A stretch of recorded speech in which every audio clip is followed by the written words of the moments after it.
Good morning, or whatever it is, wherever you are. I already poked a little bit at, well, we've got, where was it? I might need to reference this anyway.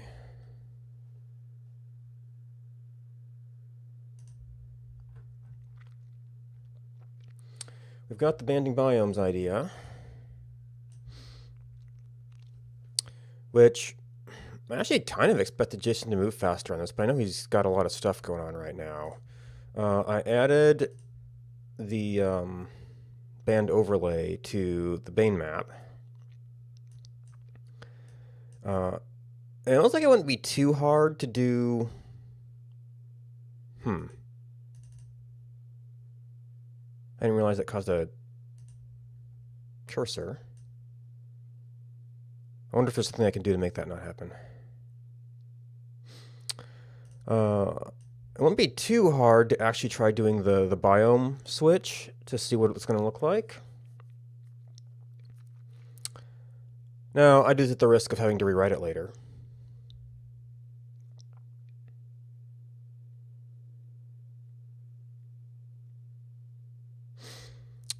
But I did do some UI work on this, and that also involved defining something for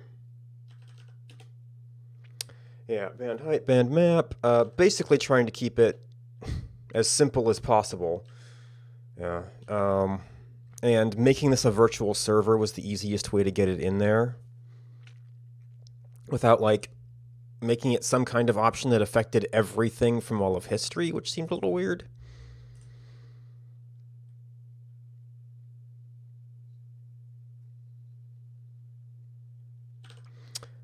So I think all of that information is being pushed through, and we just have to update this bit. Now, one of the things I've been debating is whether this is a separate biome function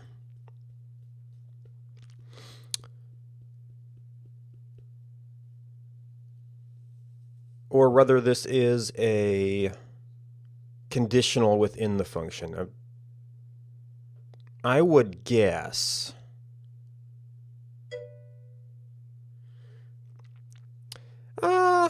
it's not a big headache yet. I mean, I'm guessing it how Jason might implement it to have less weird work to do when the actual thing comes through. And I'm probably going to ignore some things like overlap at the boundary edges and things. I think I know I end up doing it. This is probably close enough to the existing algorithm that I would guess it's just going to end up being a conditional within this biome function. So that's how I'm going to look at doing it.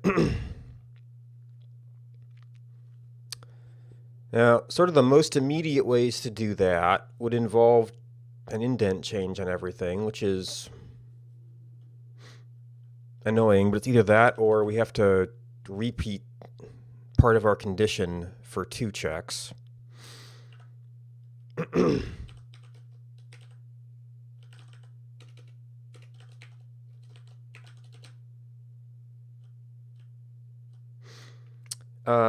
That's the if else. So that's just if it's one of those, if it's one of the standard ones. So that shouldn't change anything.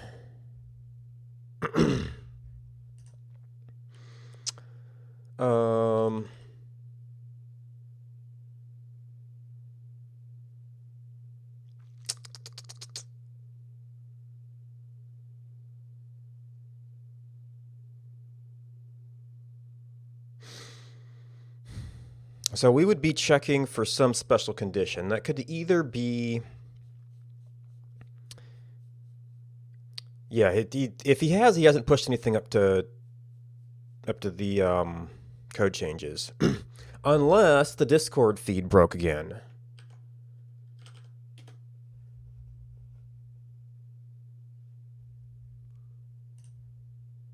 But lost change 14 days ago on GitHub.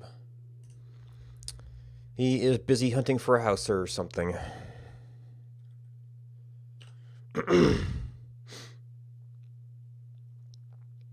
Well, he's pushed updates on the weekend before.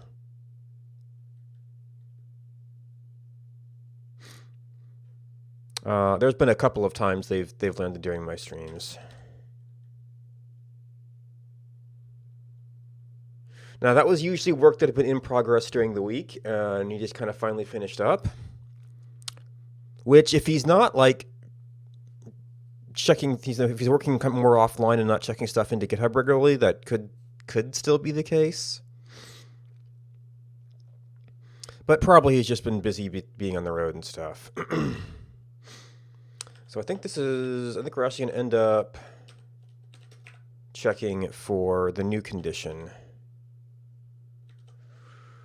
which I haven't really pulled these out as variables.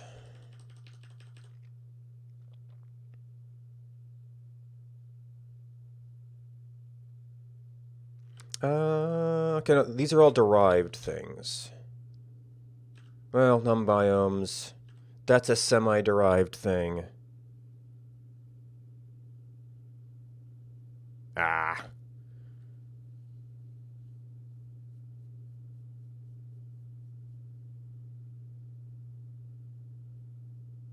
Oh, yeah, if he is house hunting, it would probably be prime time for it.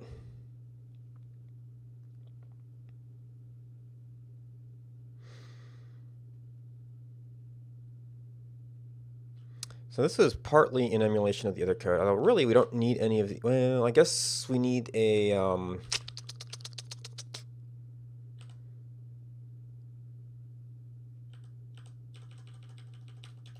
band biomes...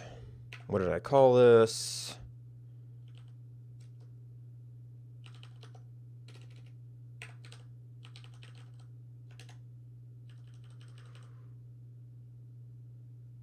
Biome band map.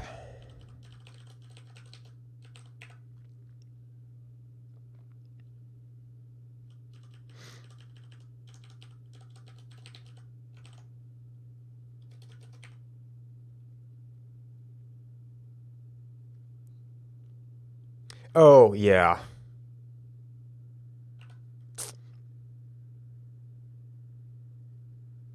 Oh, geez, yeah. I didn't even think about closing times and stuff. So even if they found someplace, it might be a couple weeks before they could move in.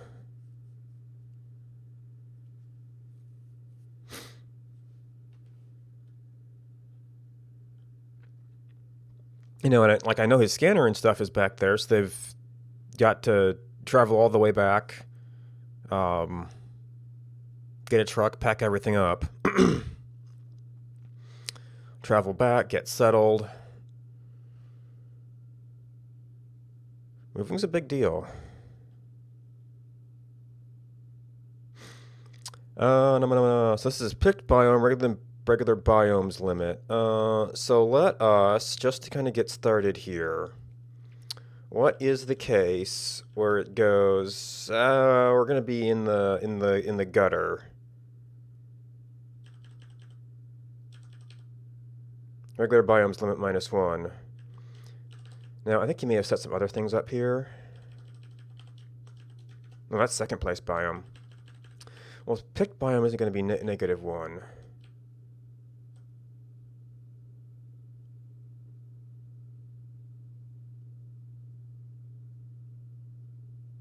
This is if it is not above that limit. Where is... Oh, yeah, regular biome limit. Okay, no, actually it was this bit.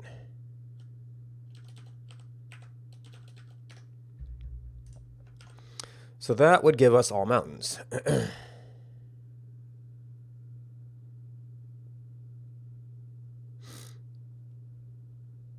And oh, the wolves that will roam in those territories.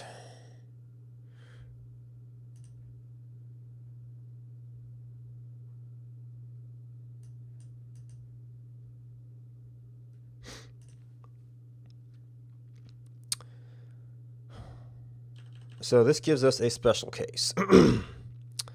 Oh, no. So the simplest version of this. What do we have for coordinates here?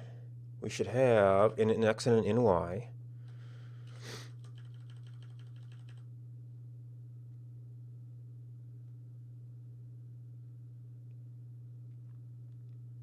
These wouldn't necessarily be bad default values for this either. Well, it could end up being an else case. So, we're going to be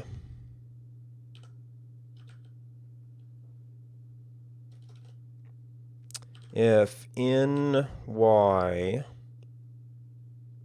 and if we, the example pictures were around 0. I don't know if Jason's going to do it that way. He could either do it at 0 or he could do it at, actually, let's just do,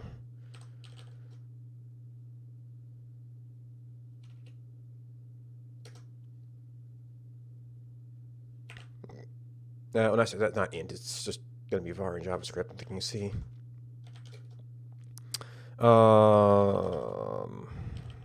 Band top.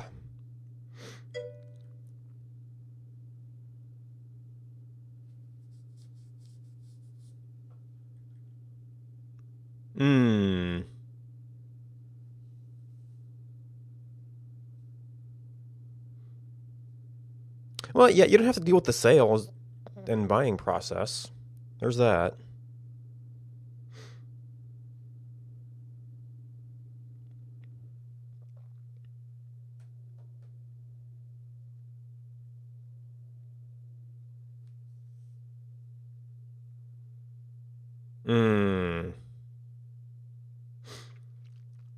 Yeah. I mean, to a certain extent, he can just leave the game and it'll still get its little trickle of sales. Now, the regular updates probably helped with some of that. But, he shouldn't be in a terribly bad position.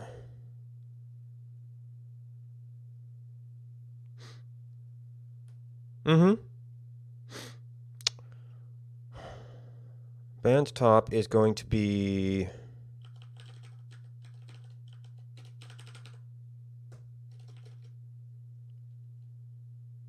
well, I guess it's really going to be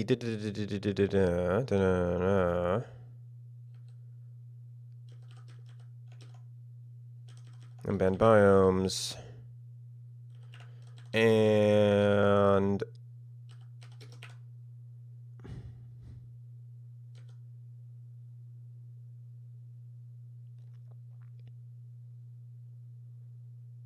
throw that in there somewhere. No, actually, that is positive, because positive is up in this. It's more of a mathematical coordinate system. And then in y,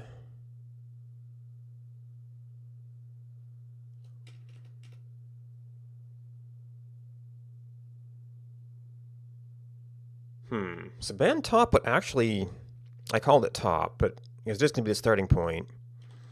We could also use it for that. And I'm not sure about how the equals are going to work out on this.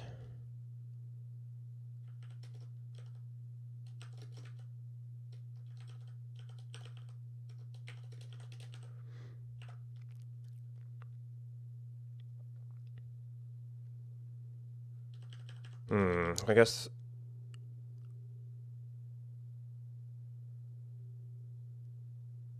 I don't got another depth.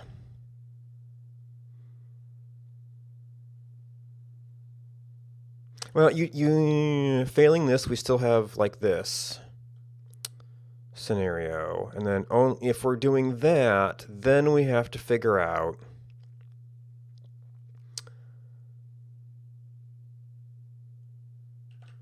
let's see, yeah, something like that.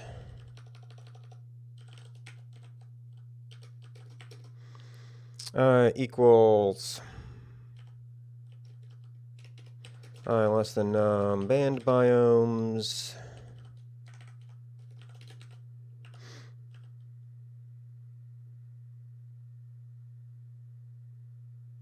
Oh,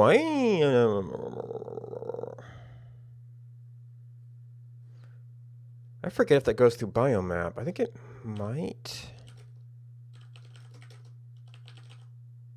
Oh, that needed the biomap probably because we were doing seeding stuff?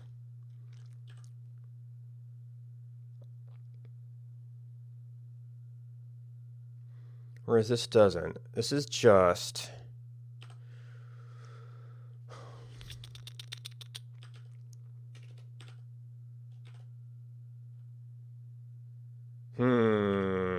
I guess we've got a top end.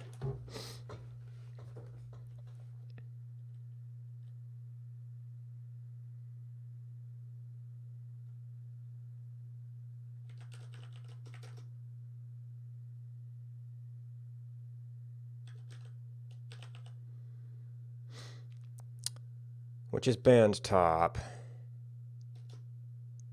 Minus...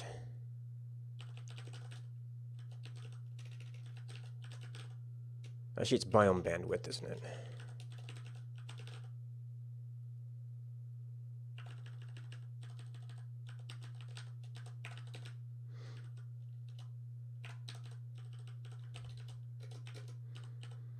Times I.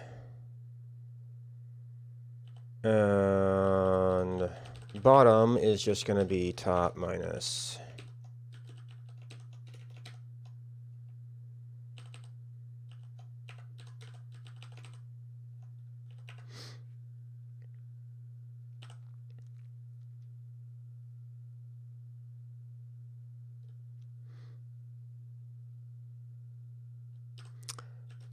If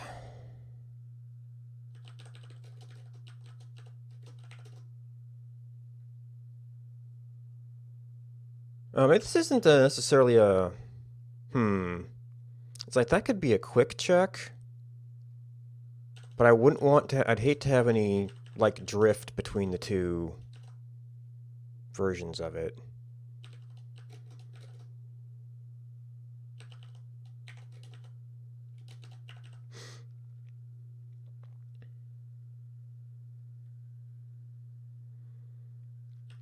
All right, so what do we do if we pick this?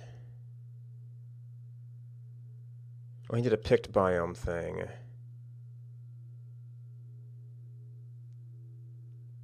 I guess second place.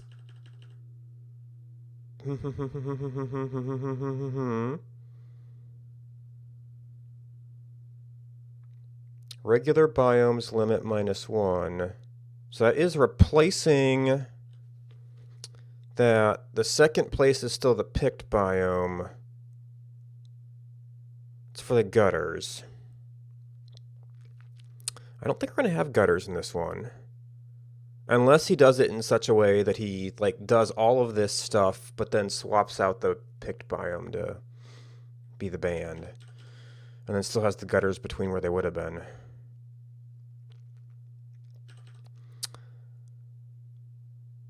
That's always saying second place biome there. Presumably, if because that's calling that the actually picked biome.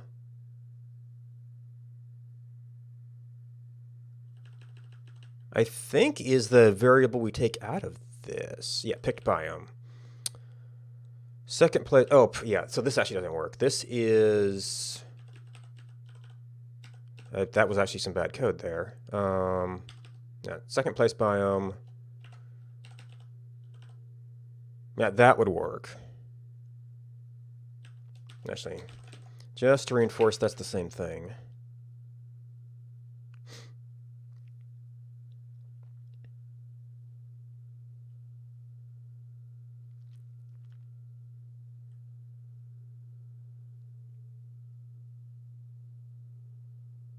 Actually, I'm not sure that those are ever supposed to be the same. I'm almost wondering if there was even a bug related to that.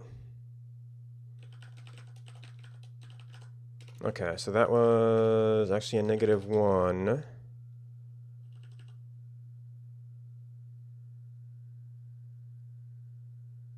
Picked biome equals I. It was original picked biome. This is definitely assigning it to something. In the standard case, it's just going to -1.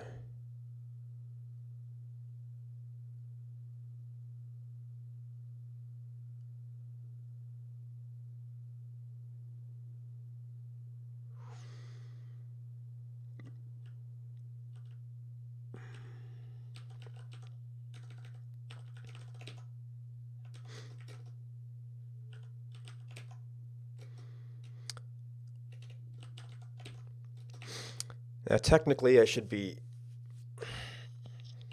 doing a wrap check there.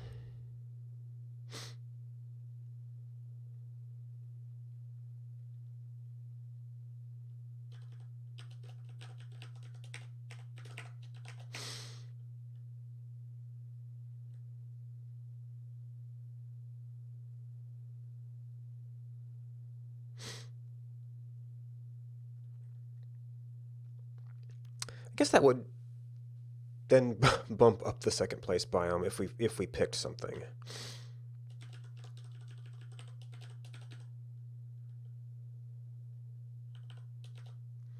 Options.biome band map I. Keep doing that. This would be regular.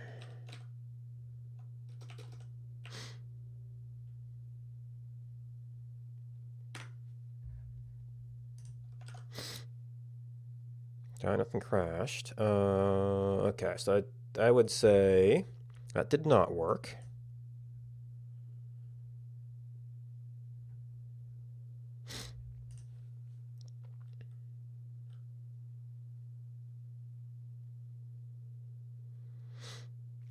So we're definitely doing something here. We seem to be hitting that.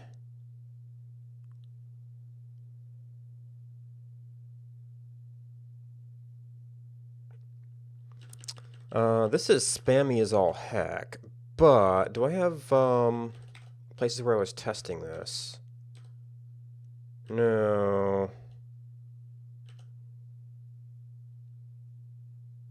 And some random source.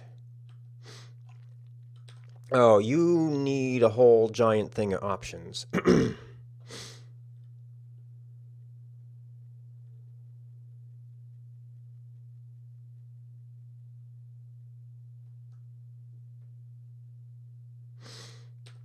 Let's see, where do we use U? Compute map biome index. This is when we're setting it.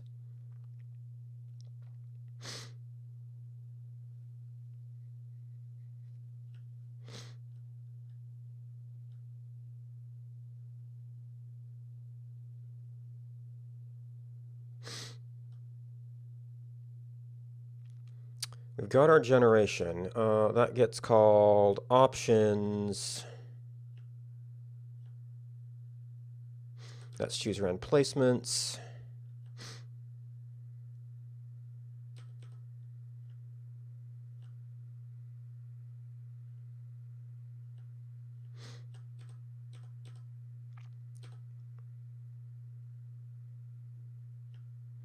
This is going through an entire map. That would be significantly less than doing every coordinate.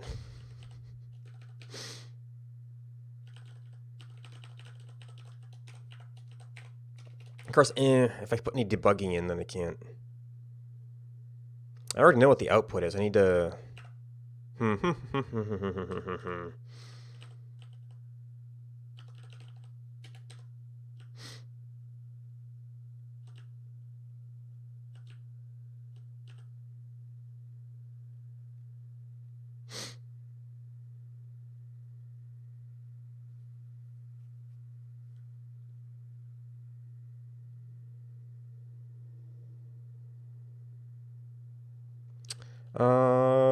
What if we just... No, that should make it something, yeah. Okay, so it's definitely going through the loop.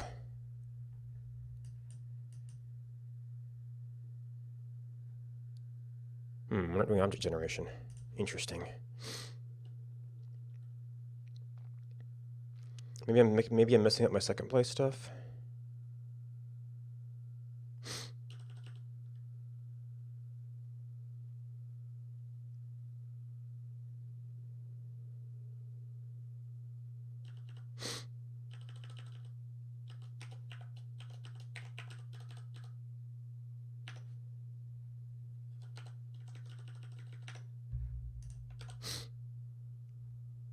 Oh, maybe.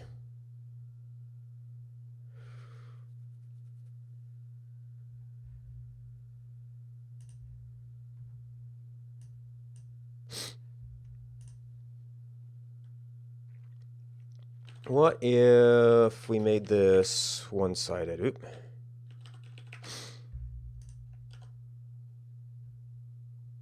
No, so that's definitely messing it up. Are these not the world coordinates I thought they were?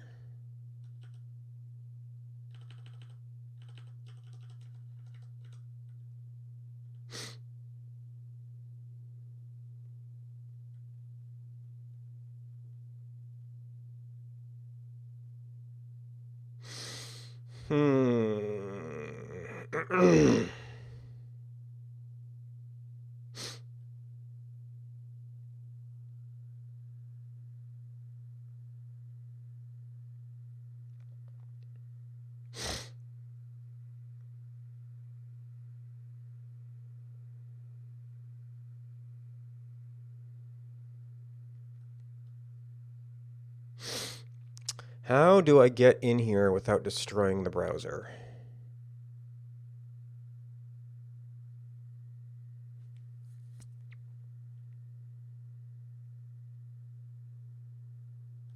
Well, I guess I can go into somewhere that is, I'm sure, is within this range.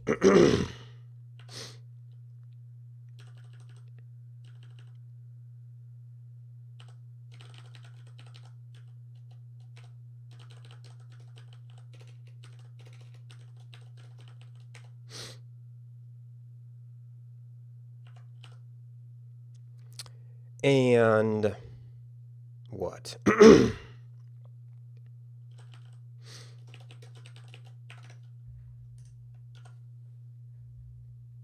Nan. Well, that's a problem. Is it not biome band height?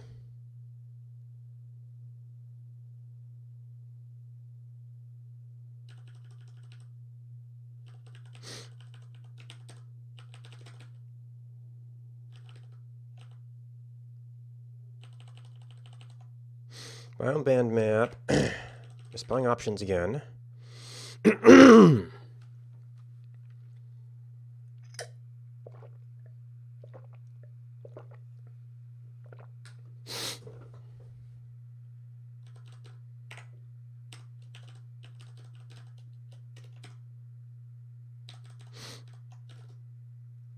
Numband biomes.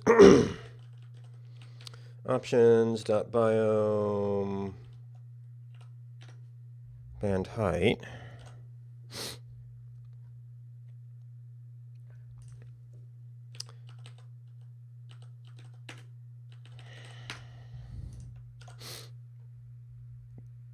Okay, array 4, 300.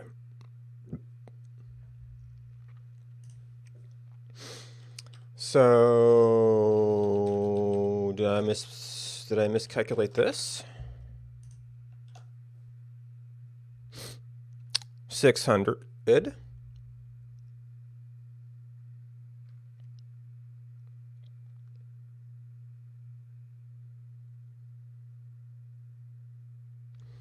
Width. I think of it as width, but effectively it's a height.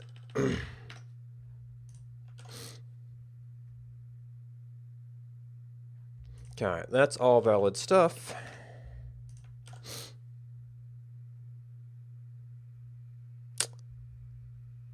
And I need to do a biome map lookup somewhere.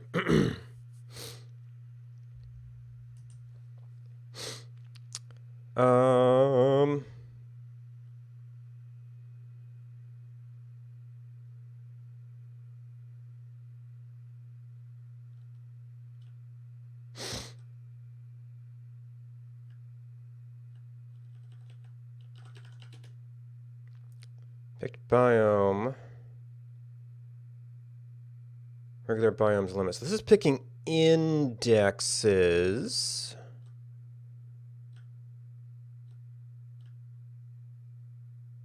Oh.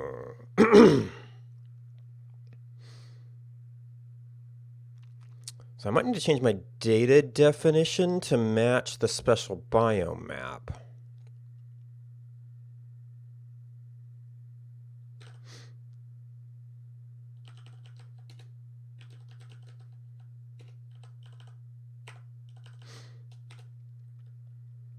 Which is a little bit weird. All right, so we've got mountain. No, it's you're gonna be 0, 1, 2, 3, 4. Or is that what is that in fact what that biome map thing was? That was like trying to look up. Yeah, that was biome index, and then the biome map took you back to the actual thing. But I tried to specify this in the biome we picked, but this is the function has only ever picked indexes. I don't remember if I've got a reverse.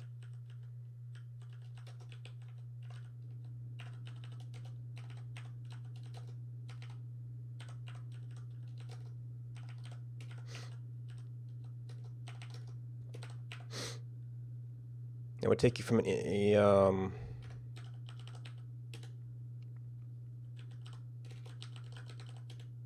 options.biome map.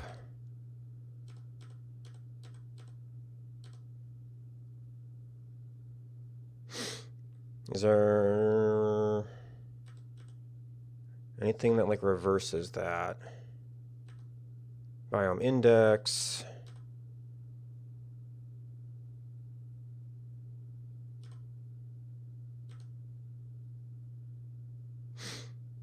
Biome equals of index.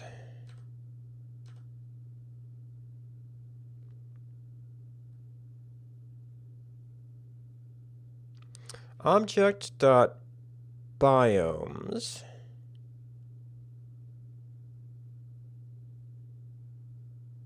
Index of.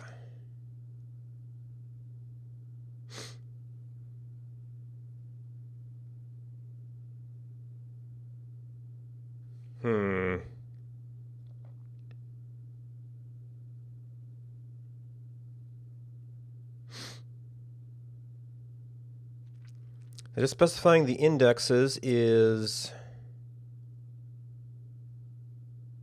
a more direct implementation of what it's doing. It still involves a certain bit of like mental gymnastics to get the indexes right.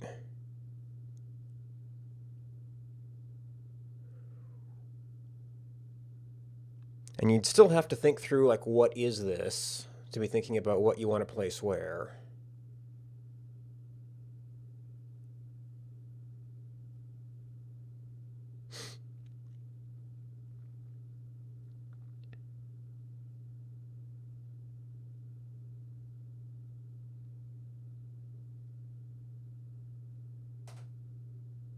For that matter, I could probably do index of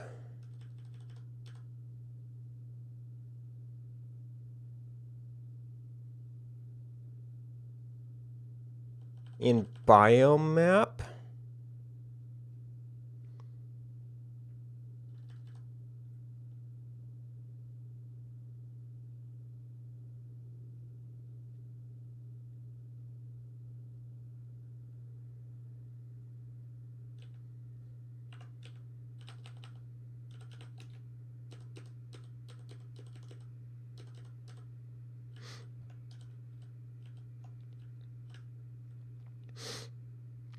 Biome band map. This will only ever use this format, though.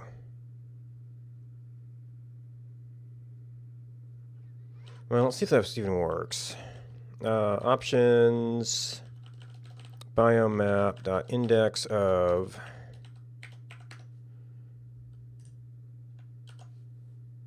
Okay, that has the expected result. Yeah, I wouldn't necessarily expect him to be doing a search like that every time. So if it's not defined in those terms, it's going to be some sort of pre-calculated table.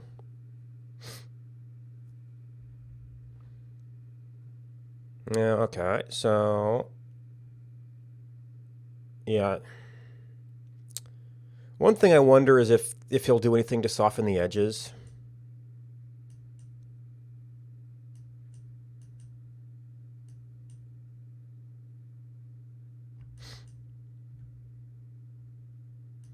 Because that is a pretty hard edge.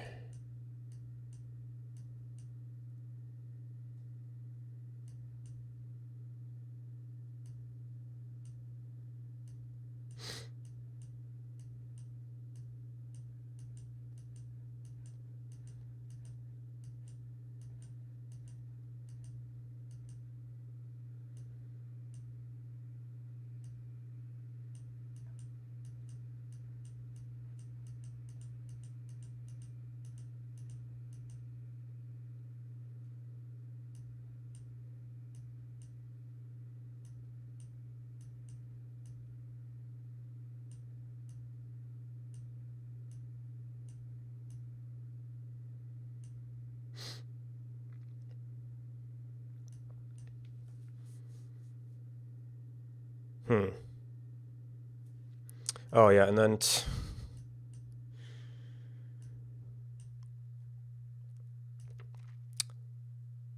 man, well, I guess both two of the special biomes had lots of rocks, so that's not going to be too different. Desert still had flats. They had those kind of rocks too. I'm not sure that's really going to be a whole lot more of anything. Unless we do full free range language family, and they can go up there and, I mean, they're easy to go up there and get more iron anyway.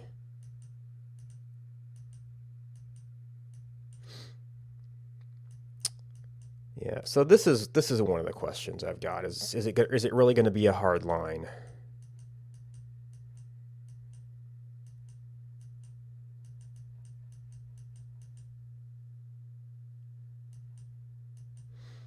I mean, I could think of some ways to soften it, but I don't want to get that detailed.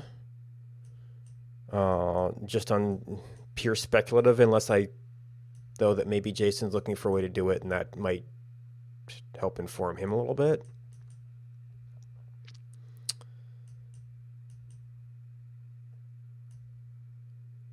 But it sounds like it was just going to be straight bands.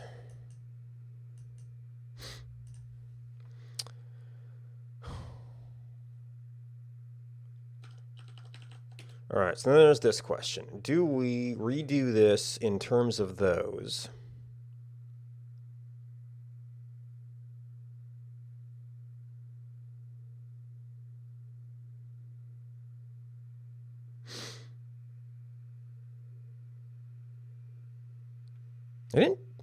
Didn't desert end up in the right spot? Because none of these are assigned to the right thing.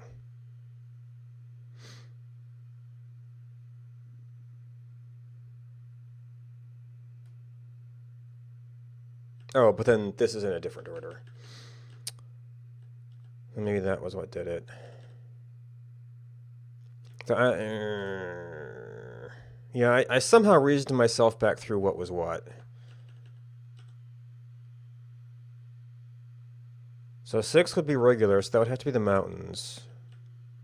Which is in fact 3.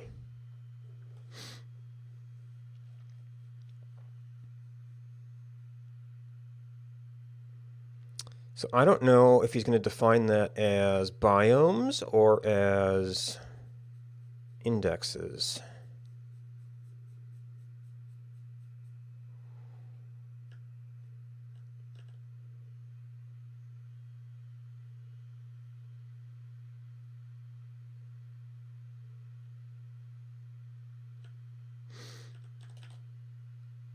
First thing that's hard assigned there. Maybe...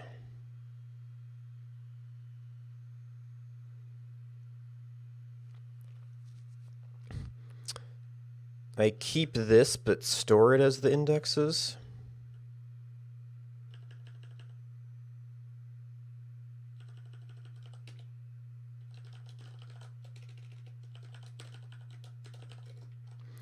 What are you going to be?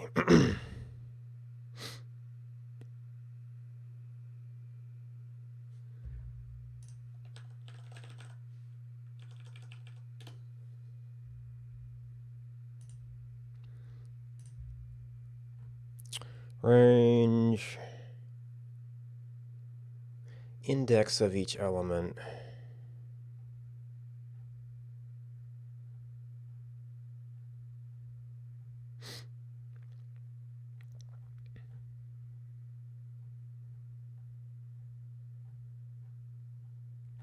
Huh.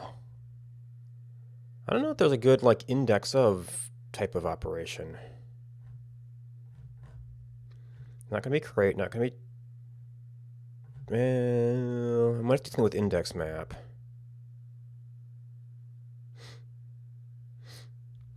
Whether it contains...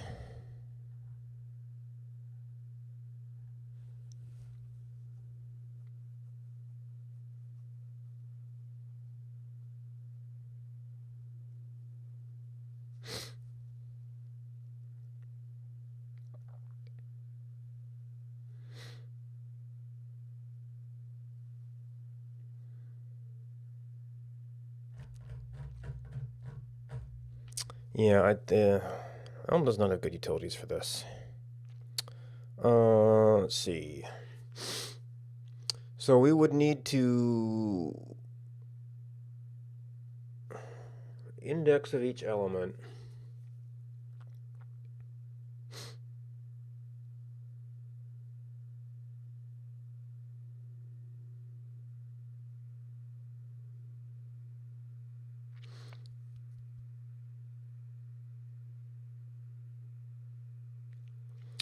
It would go through biome band map.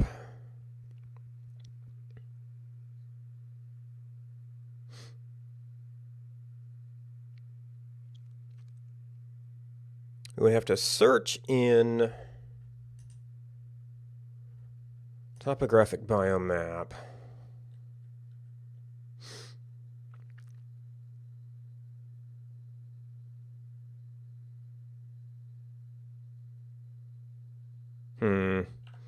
Or maybe I just leave it for now. Because I don't know what Jason's going to do, and I'm generally going to try and keep the code in a similar fashion to his for ease of maintenance.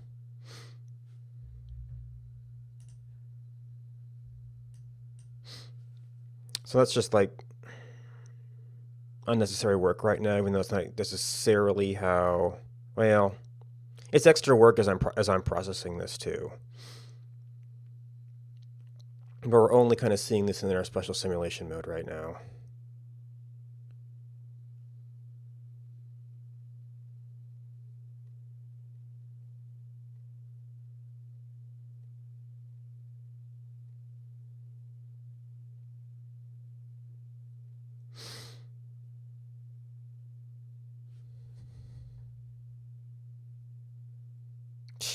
Yeah, the Arctic is the only thing that's really visible at distance.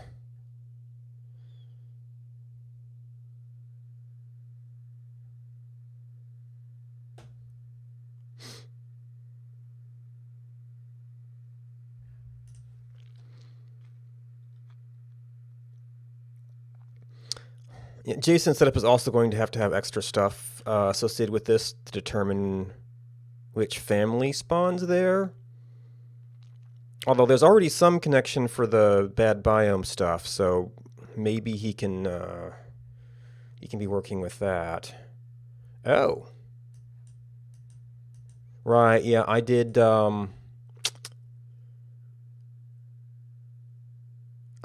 all strict less than tests.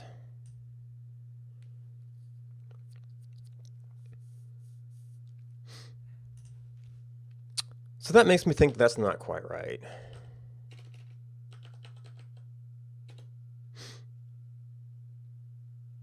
Now, which way it will go, I don't know.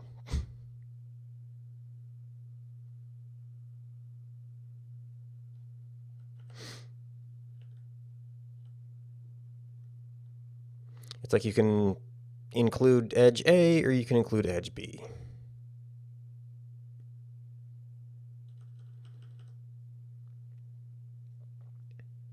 Or actually, would be less than or equals all the way across. I think that might allow one to... And technically, we can break the loop here. That would give one of them priority.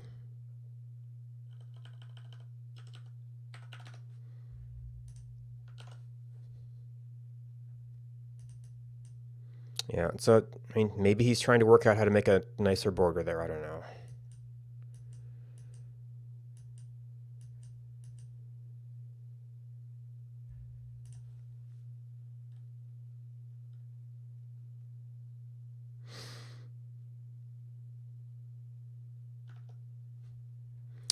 Do I even? I do not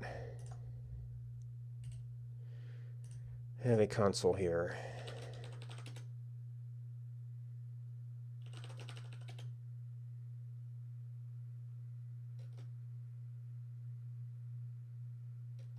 Yeah, all that stuff got indented.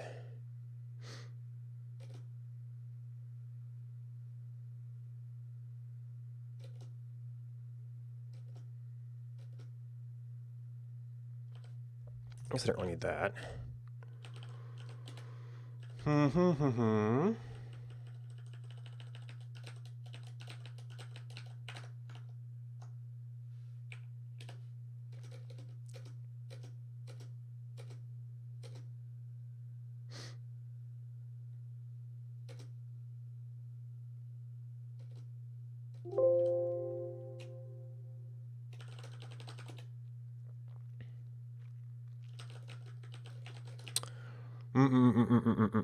Biome band simulation.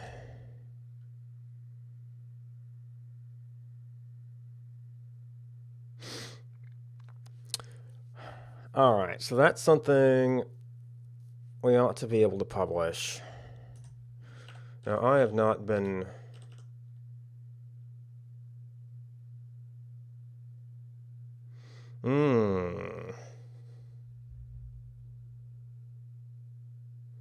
I got a bunch of stuff. Also,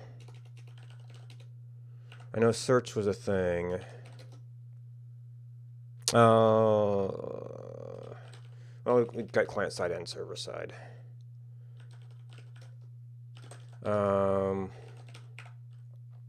That's definitely here.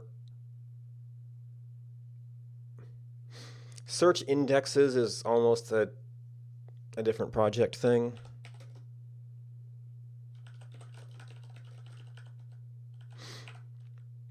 That's going to be a bit farther down. All right, so this is just a little bug fix. That's kind of a little bug fix, not a very important one. Default position is something that annoys me regularly.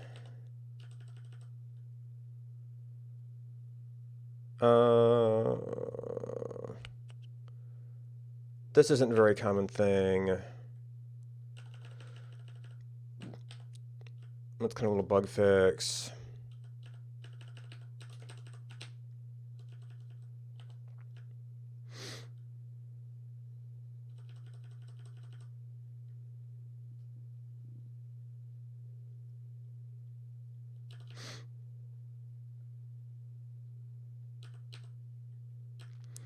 Oh, and then this is maybe all of the new features. I've got too many notes.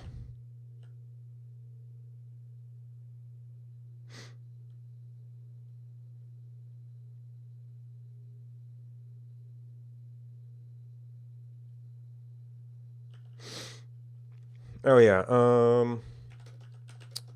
I went into dark mode because it's often dark when I'm looking at this. So tap out radius, expired objects. I'm in a range graph.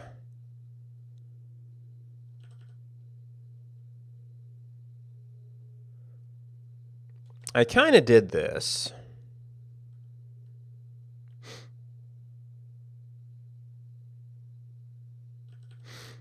All the optimization stuff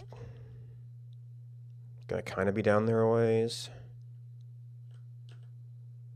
That's so much data preparation. Oh yeah, and then higher scale layers.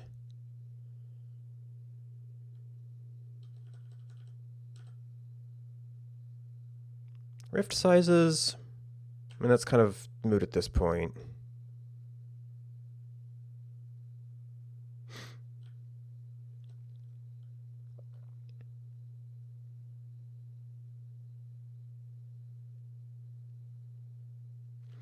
And that's a little bug.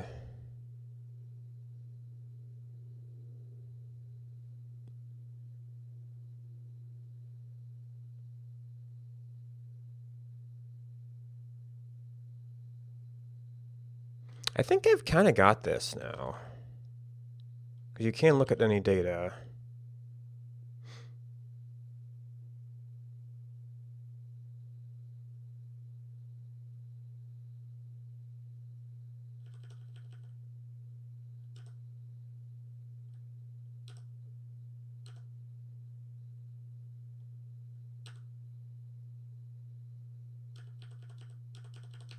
That's one of my layers.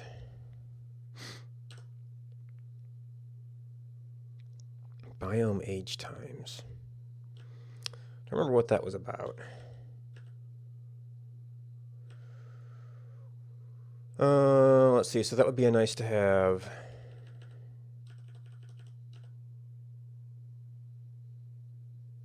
I think this is mostly just the monument data, not getting through the CDN effectively.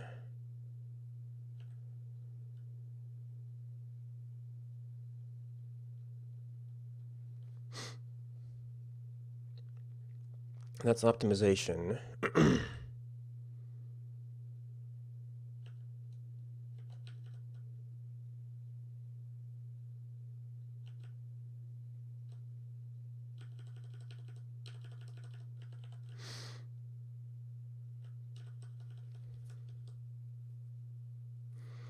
Rebuild selection and layer.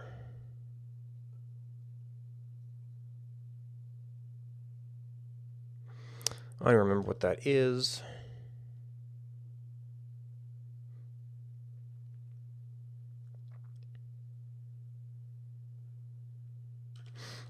This is going to end up being kind of a minor bug. It's past the times of interest.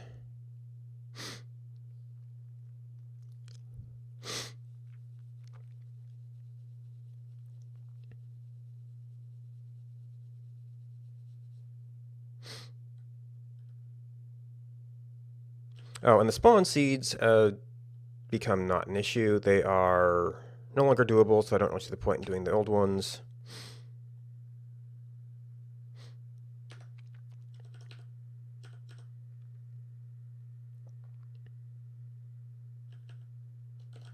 I've forgotten what that is.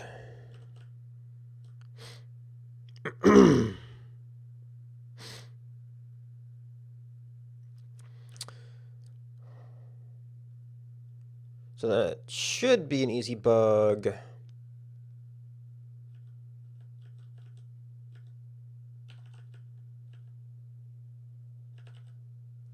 That might be an easy bug.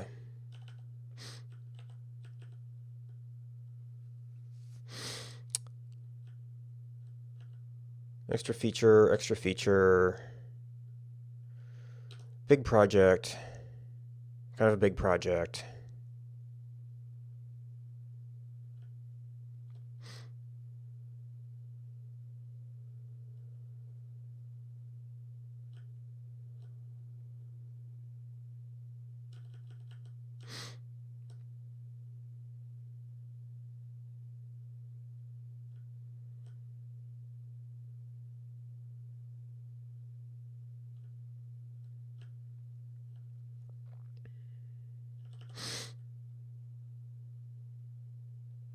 Well, I've got enough to work on the small. End times would be for data fetches.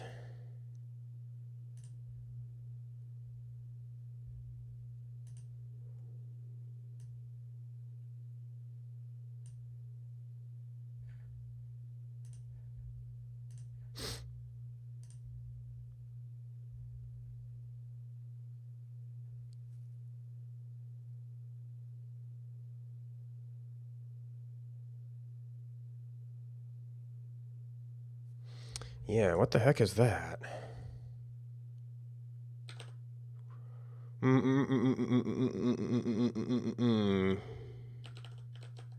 Let me map UI.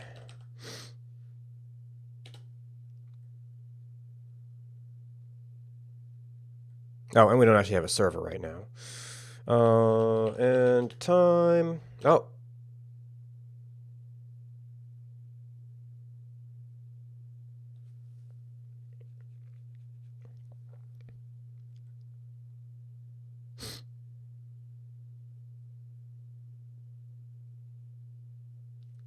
Oh, okay. So I'm using a URL library of some sort that's saying, hey, you specified this thing twice. This is just a duplicated line.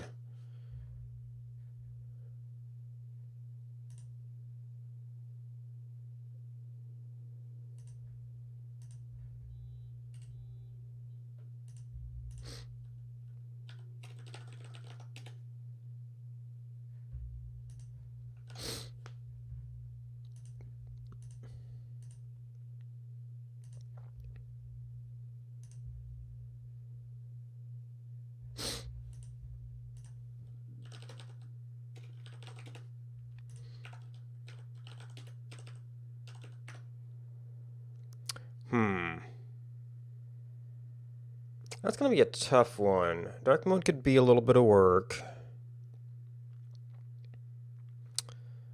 This might require a little bit of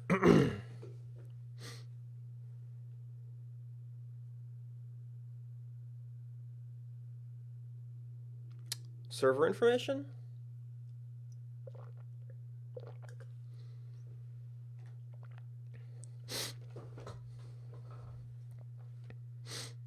Unless I could maybe just look for like one of the more recently active areas in the current tile index.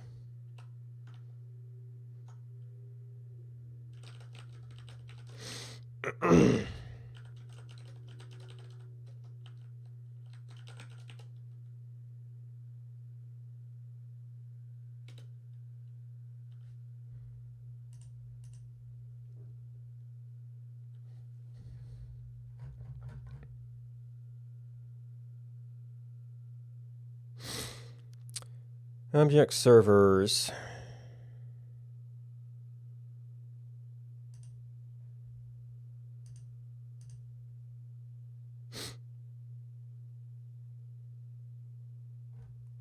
Uh,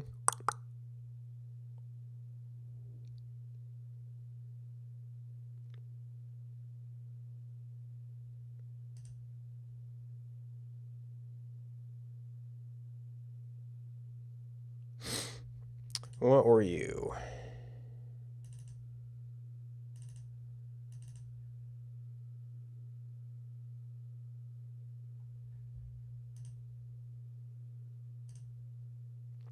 Oh, that's monuments. Okay. Oh, no. That's what we're currently using.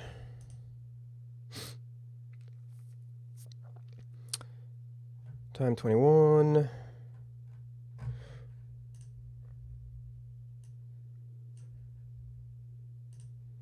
Actually, that's going to be on the older end.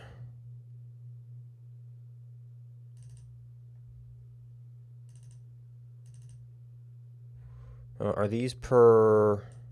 Well, key place only has one detail level.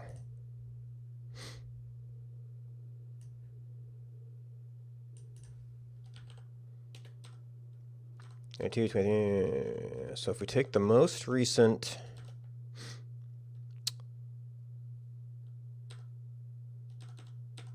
time step,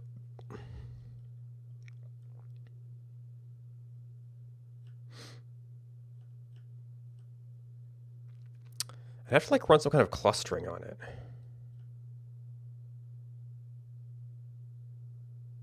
It's going to be a fairly small grid cluster, I guess.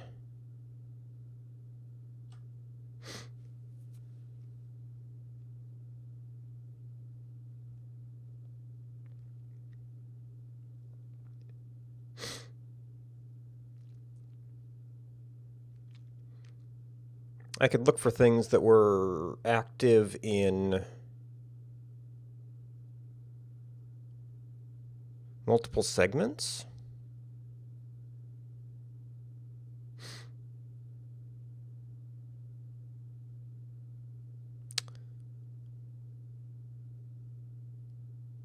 Now, is the map data even coming through Elm UI? I think I do like monuments and stuff.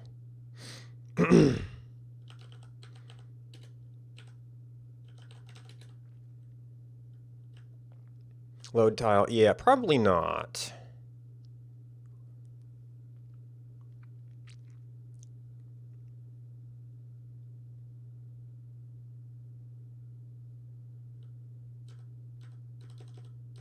Okay, so that's the only fetch we've got, which is tile.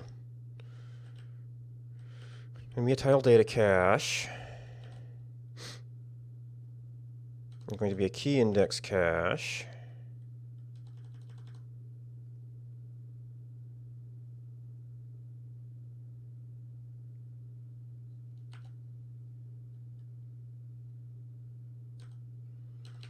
Some layers of abstraction.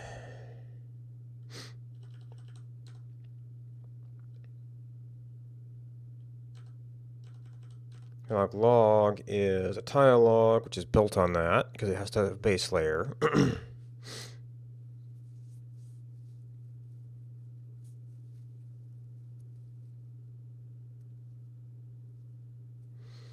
guess we're not working on bands anymore.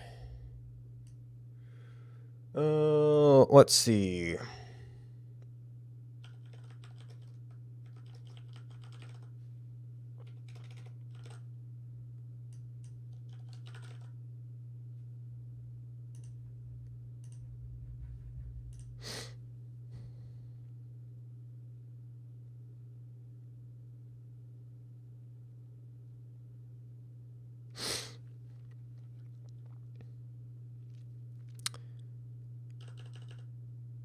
The abstraction here is going to make this a little bit challenging, perhaps. Map log, arc key placement. Layer group, base attribution. Key placement sprite. Also, I really only want to do this for like the default position.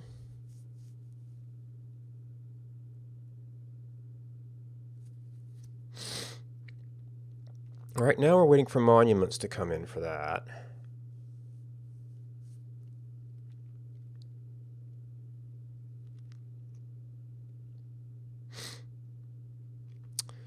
I would have to set something up.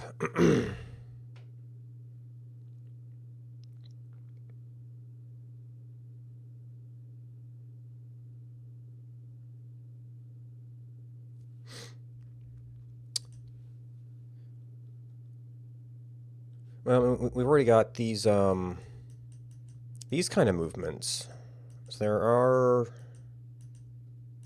means to send that back. We'd have to do the clustering or whatever in this.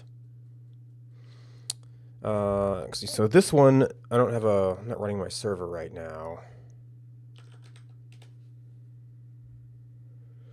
So that is now very far behind where we are. Let's see, we want to be early morning. Catch the tail end of it. Yeah, so that's where it's pointing at. We're actually out here. Oh, we definitely had some people running down to Donkeytown recently.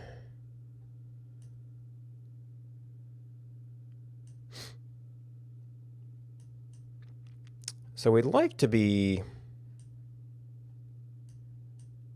maybe one of these spots.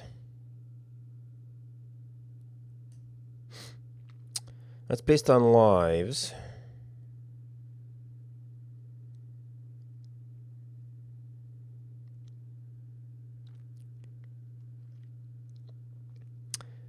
And this is probably based on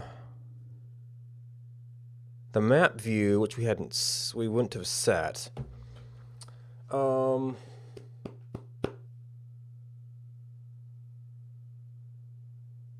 What is the map view before we do that, or without doing that?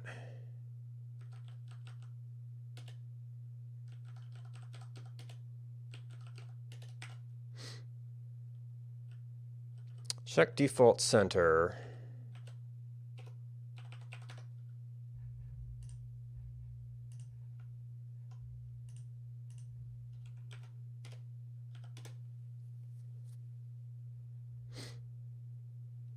Okay, we 0, 0? Oh, we are actually nowhere. Okay. Yep, set map center and zoom first. Okay, so it probably needs that to load something.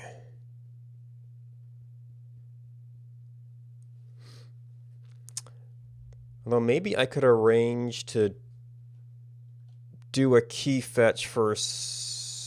they're all going to be that level of detail.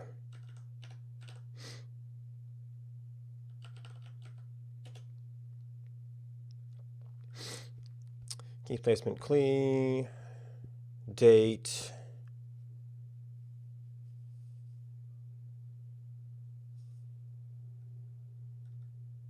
Now see, that has a definite data time.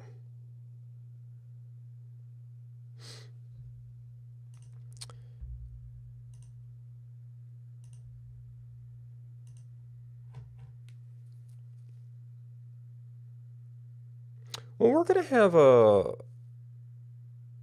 last known data time. That's already what we jumped to.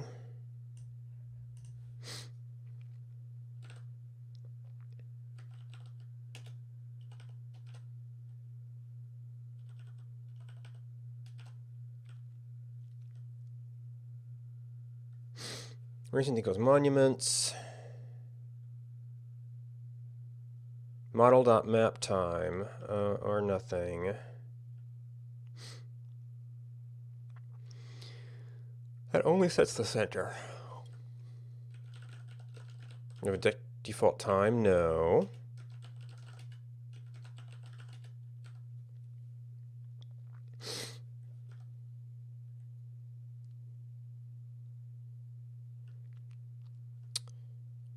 If it's different, but that is something. Maybe set time update?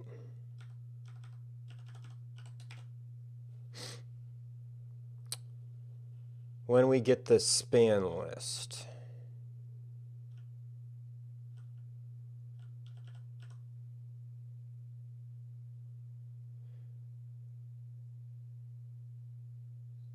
If we currently have no time.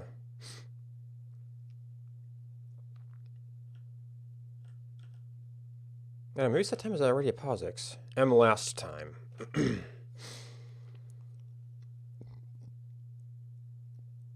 That's not necessarily going to give us a data time?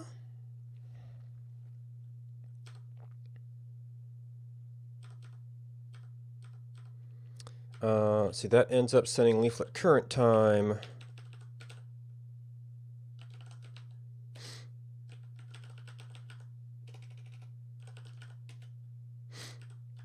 Set map time.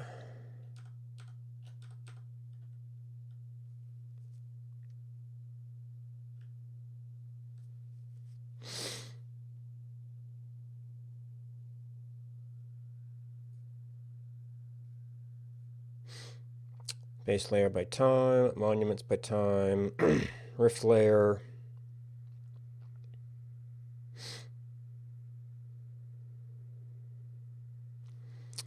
That's gonna be a base layer that ends up doing that.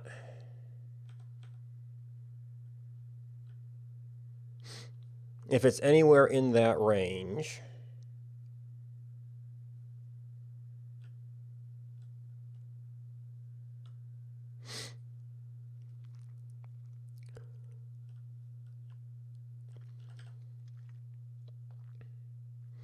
I guess, and that's if we've got a object layer there at all.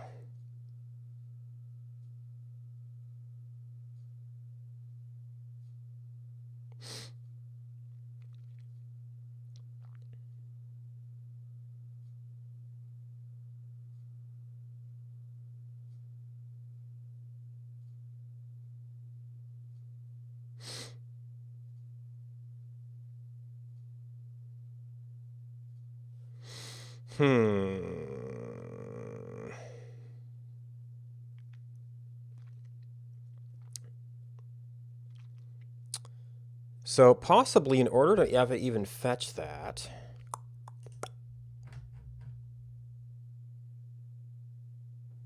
yes,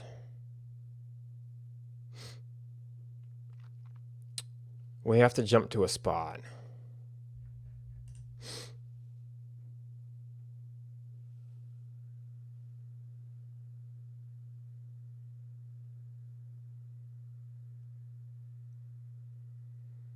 So we'd have to like jump to the monument, start loading all of that stuff.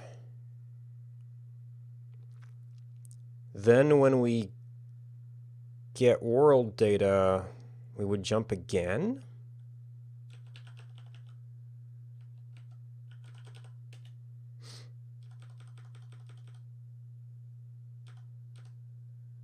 Placement cache.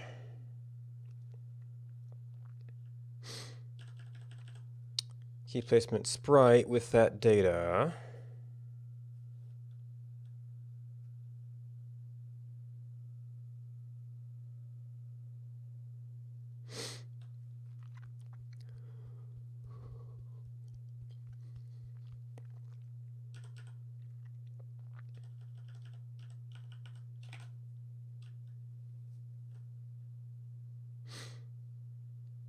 And that gets a particular thing.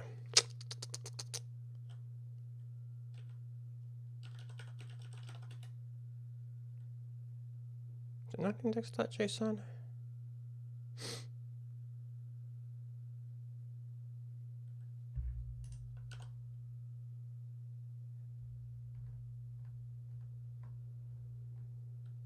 Oh, maybe I've got a file pattern for that. No, it's index.text. I might still have a file pattern for it. Yeah.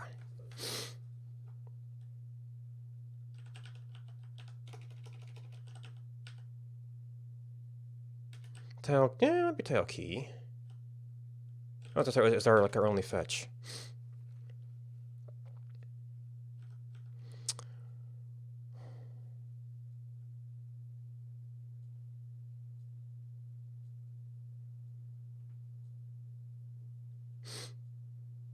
Now, this is the load tile.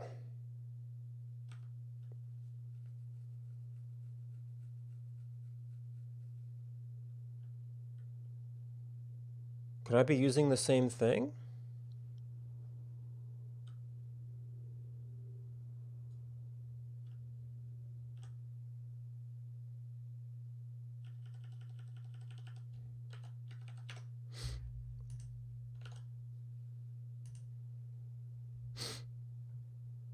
Those are all very specific things.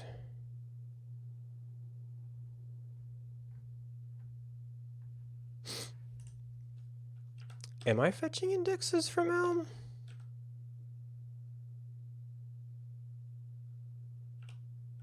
Did I switch to a different API?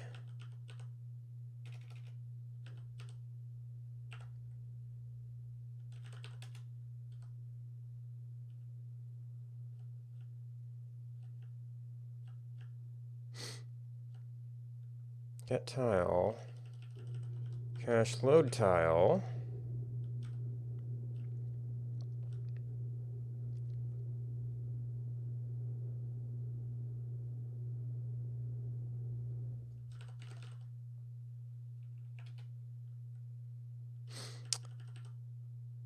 So it would be with a key index. I mean, there is some pattern to that. Key index cache is a tile data cache.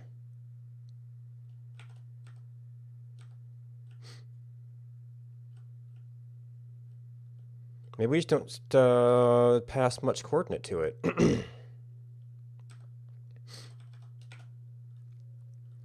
Index tile data cache.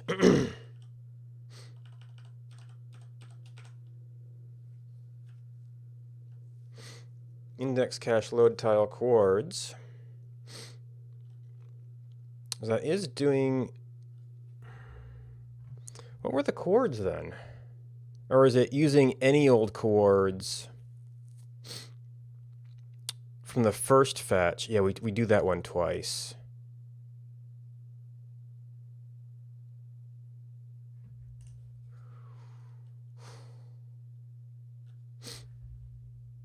Actually, right, because the data is only at Zoom24.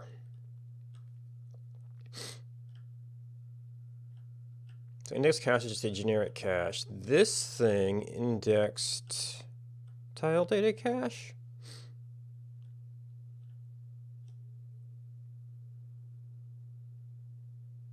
Index text. So yeah, parsing that. Tile time.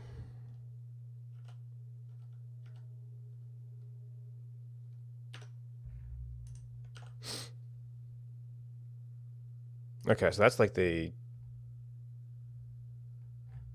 that's the per tile times. Okay.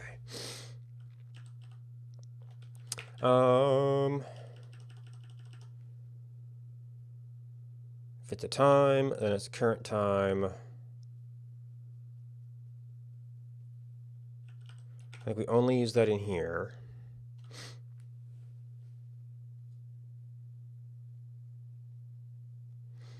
And then forget it. So we'd almost have to regroup that.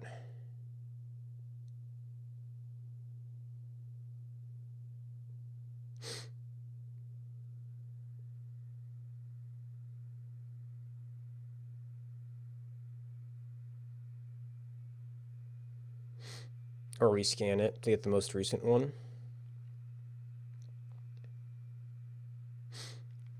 Now we would know what the last current time was, so we could find those.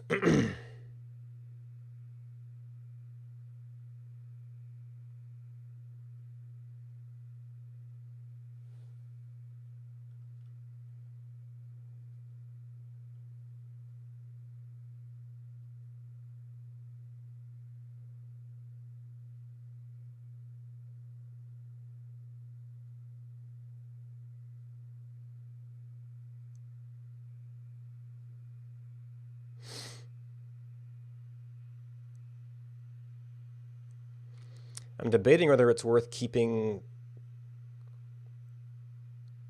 the XY data around in a handier form. The thing is, I'd have to keep that list around for every single group. And we really only need it once.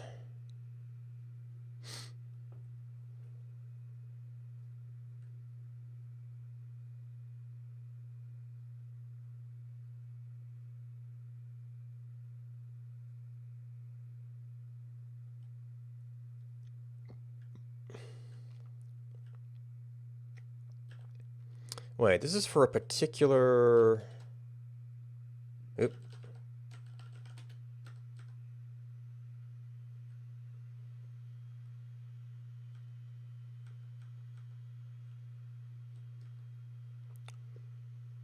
Cache.data cache, data chords, chords.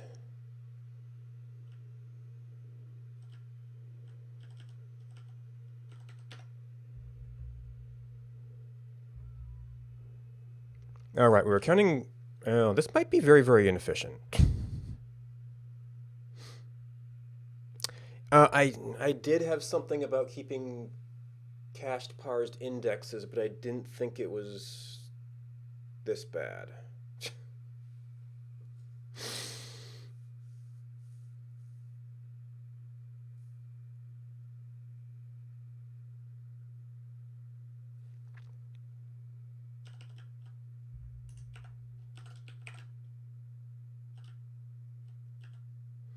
So that's the index text. That's the entire thing.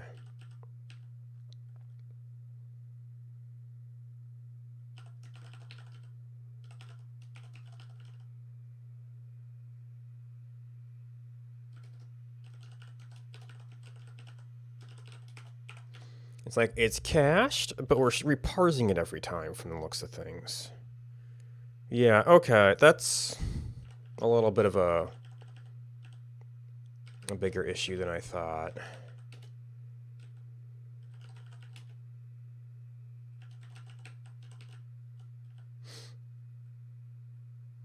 It is just an optimization, but doing that once is going to help me with that default position.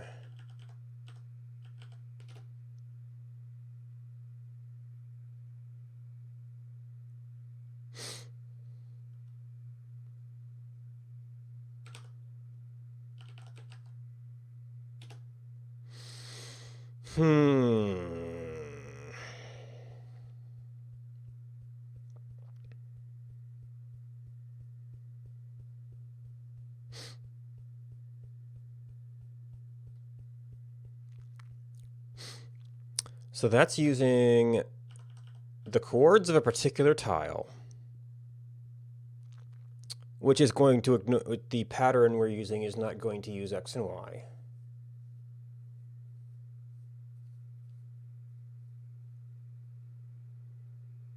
To load a thing at the appropriate time and zoom.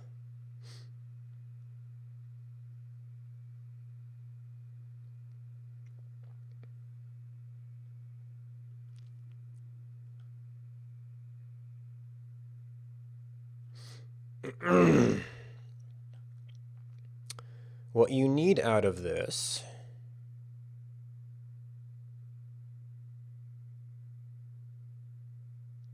is chords to data chords.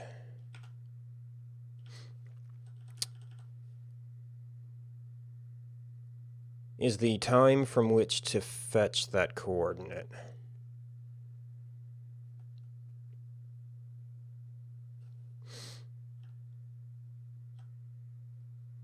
So you are called on an object. The object has its particular things.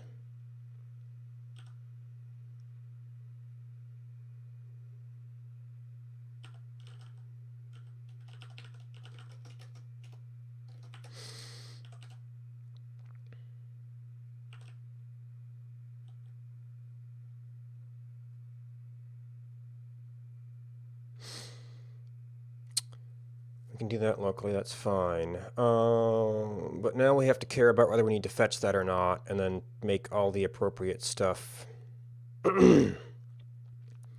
dynamic.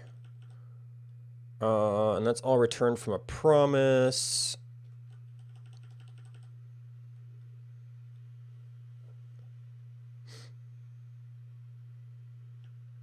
Or is it callback?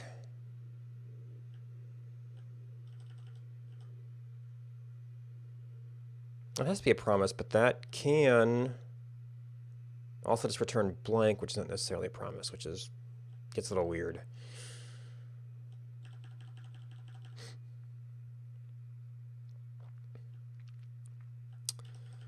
So, we need something that, well,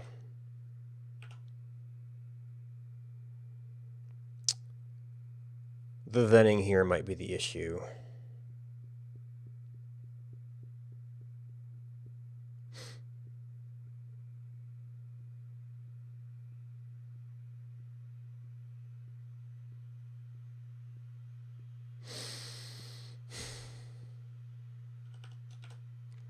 So that's a different load tile, which is doing the actual work.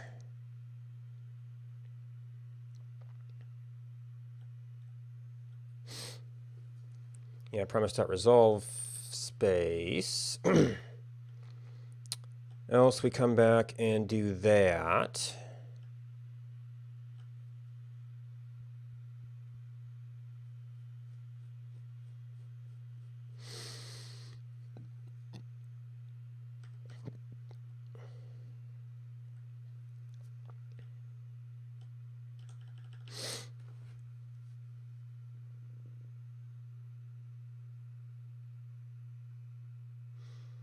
Caches to this. So that might be a promise there, or... All right, so this is returning from a promise, so it can either return data or it can return in their promise.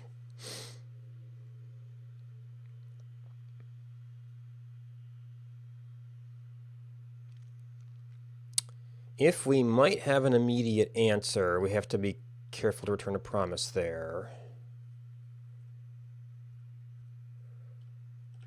Or I guess we could go through a promise loop just to say,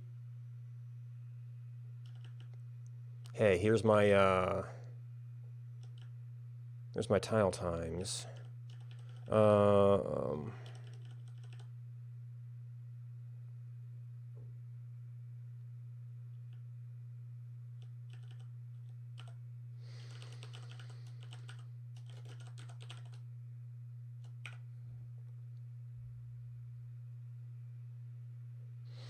Chords data. I'm not sure what data is. Is it like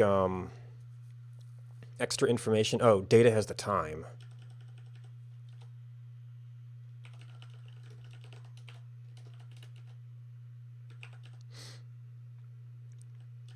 So we would like that to take over most of this stuff.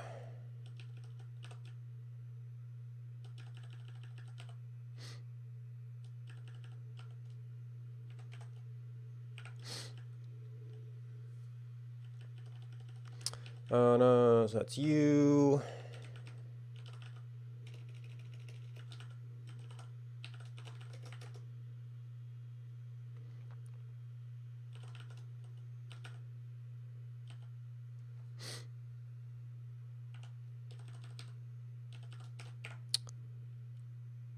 So that's that. And then it would return what it got. But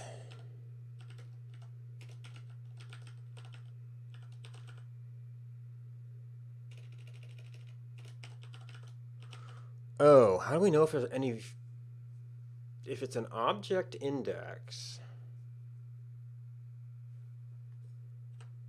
So we can't have it be a thing because we can't tell if a hash is empty. Maybe there's some trick to it, but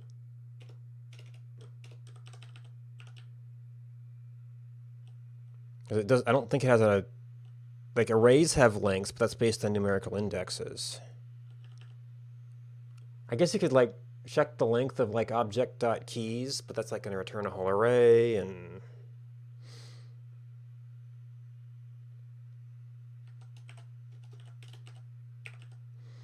What's promise API were we using?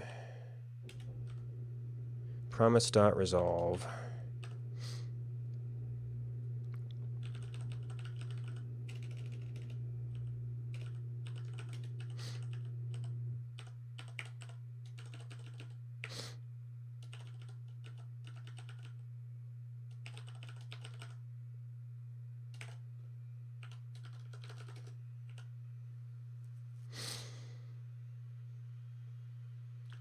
All right, and then expire.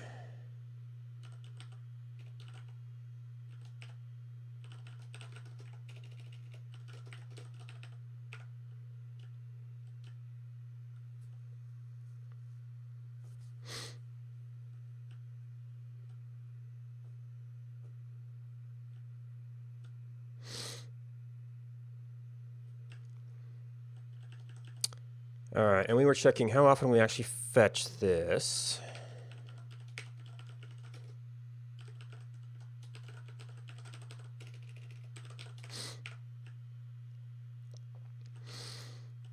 All right, so this, yeah, then.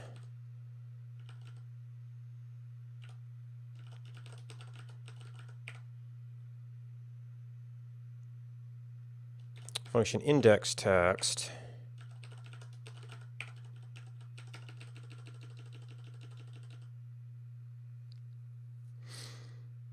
You might actually be better down here.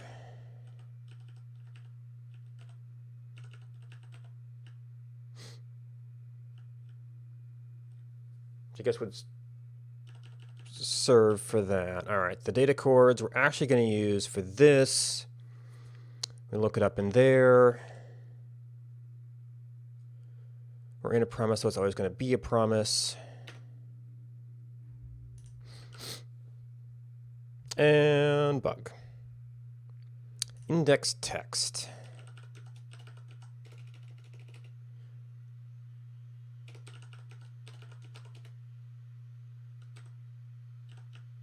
Oh, it's just that.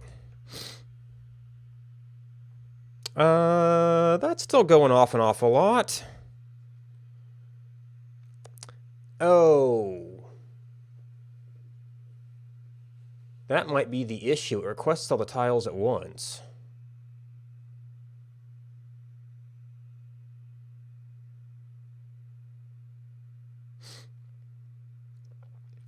I think the caches have a mechanism to check for that.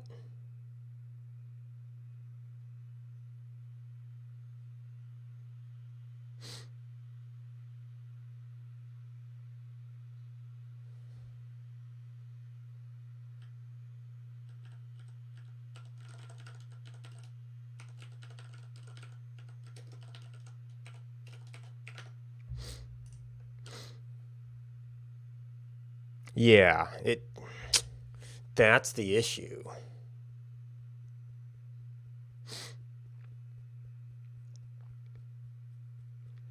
So the cache, the index cache was deduping it.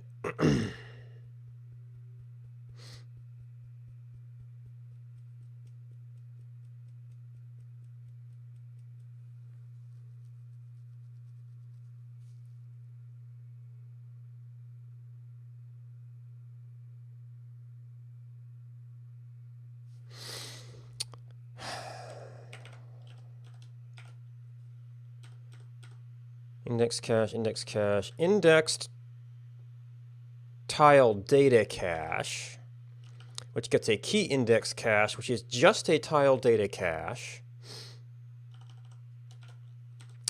I think I would have to add some sort of like processing function.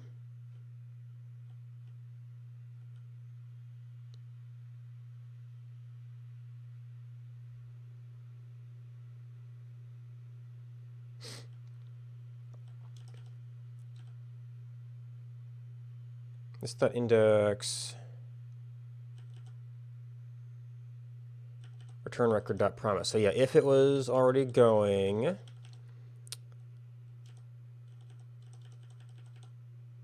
wait, did this not dedupe?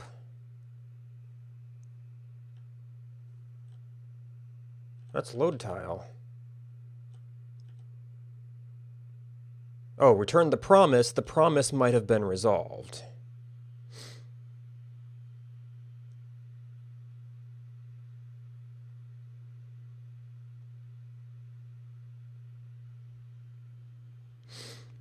Well, we've got an expire function to clean out dead records. So either I need a wrapper around this that does processing, or I just have to have, I mean, it's really just a transformation function.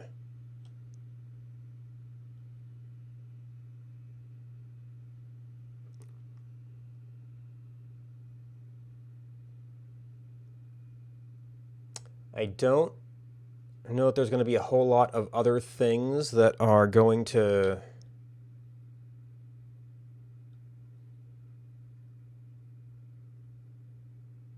key data.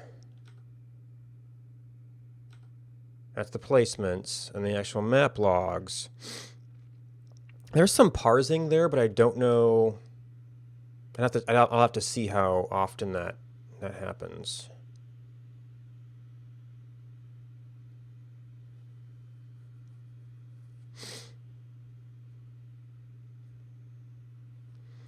So indexed had some of that parsing, but it also had the tile lookup using the results of it.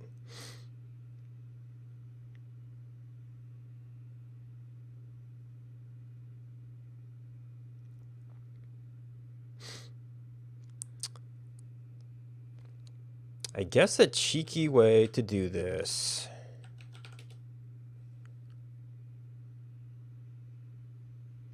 would be to have the load tile, take the transformation function, and if you don't always pass the same transformation function, it's on you. That would consolidate the definition of parsing that into the index tile data cache. And anything else that just wanted to pass a transform function down there. We would not have to like make new specializations of each of these. I mean, there's sort of like an implied specialization, but it's not as much class setup, I guess. That keeps all the definition with this thing. That kind of breaks. Chords data, chords data, chords data, chords data, chords data. That kind of breaks that interface.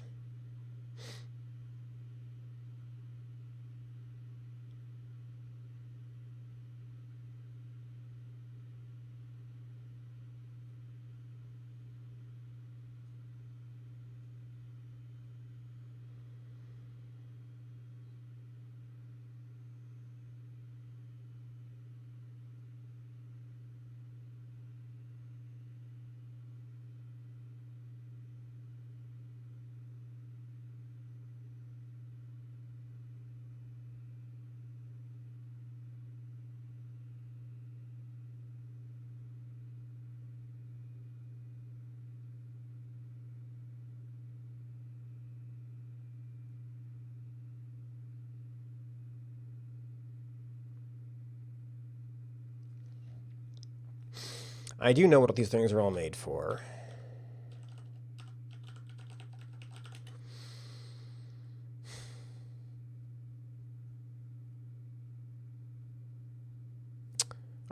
Let's see.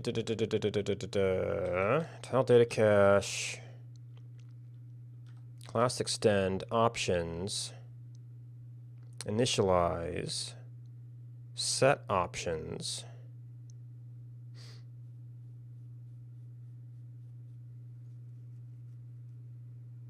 Okay, l.class.extend is where I'm thinking of overriding functions. So the proper way to do that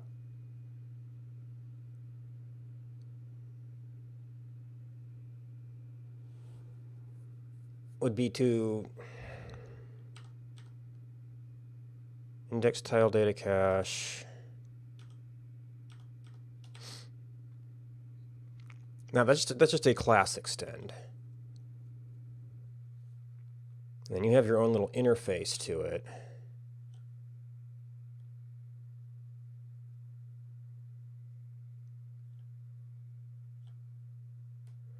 But it completely replaces that and uses the other tile data cache's deduping mechanism.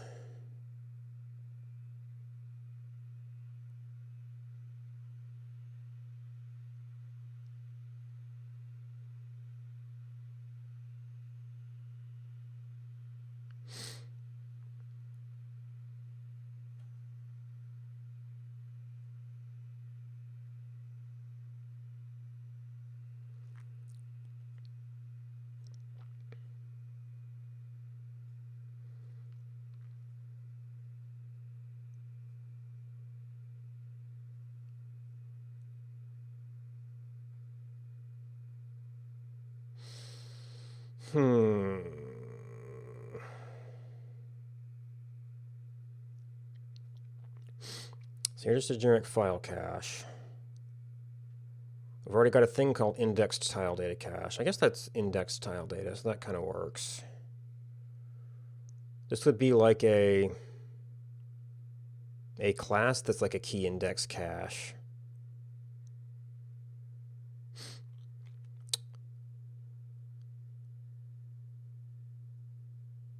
Which is an extension of tile data cache that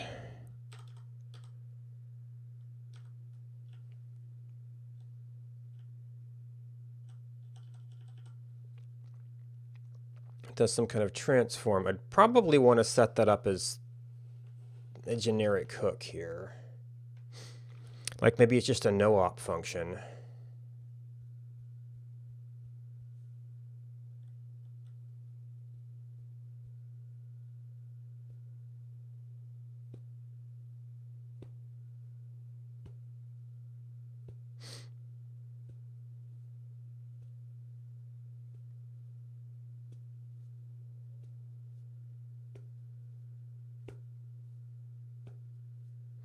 Those things are both returning promises for the text.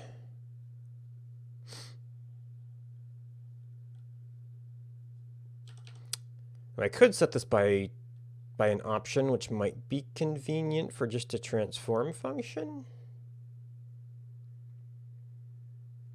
I'm not sure that's the proper way to be doing a proper use of options.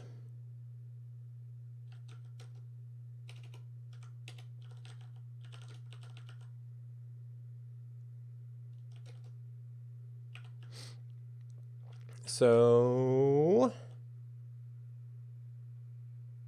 that is set up to return another promise.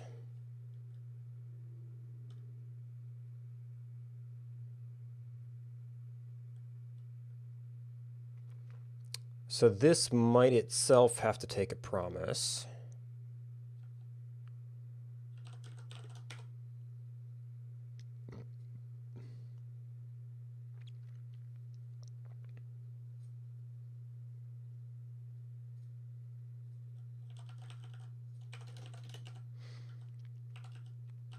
And the default would just be to return that.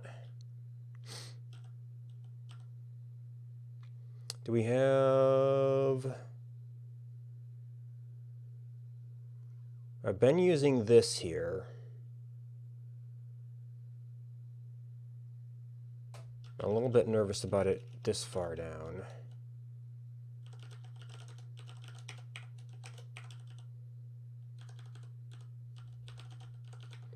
Actually, yeah, it changes it from a string to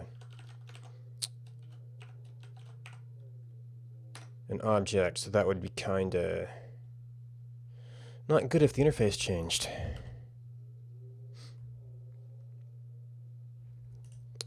Well, at least we got this is undefined.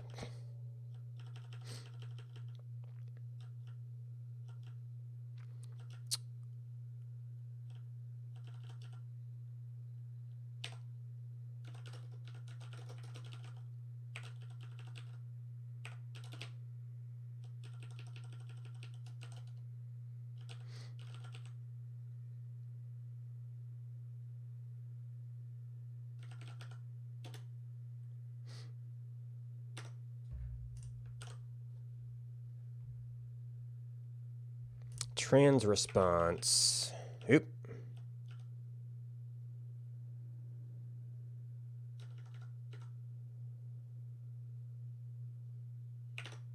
Was that part of the search and replace kind of array?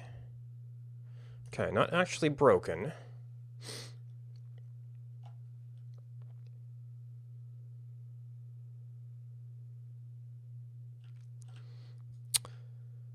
So that's tile data cache.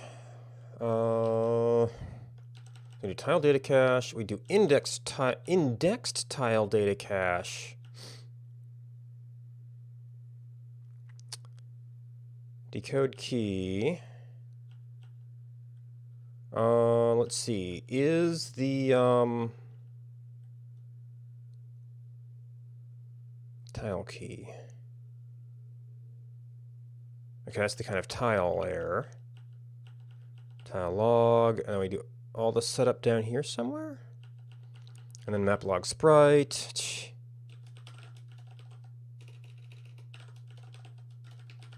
So 1499 used at 2000.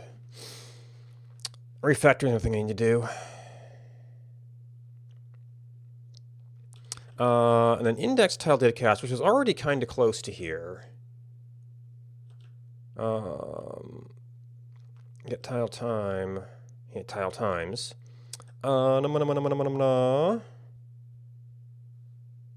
There's going to be a part of this that is just straight up translation.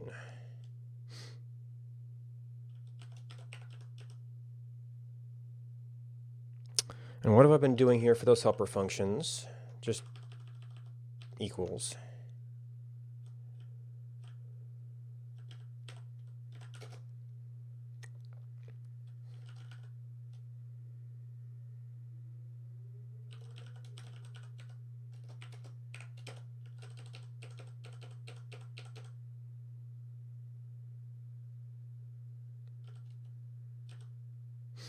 Okay, that does not have chords.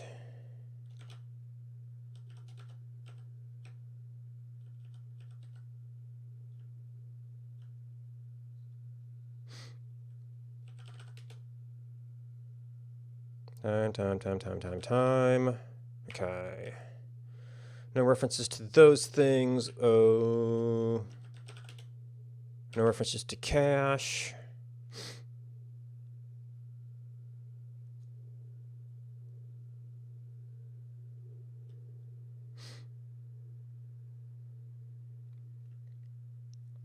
All right, can we do tile data cache?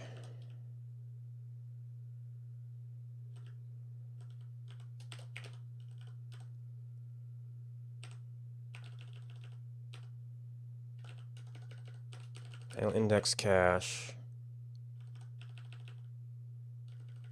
Index data cache. And, well, I've got indexed and indexed.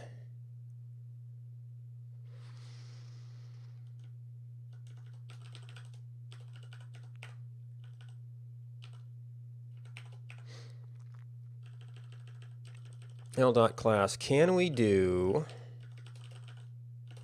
tile data cache? I guess that'd be the first question. Okay, no complaints.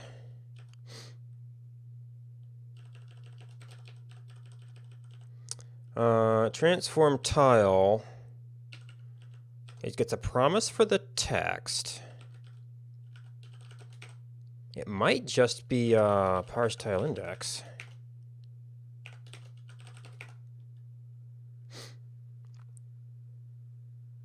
That should effectively promisify the result.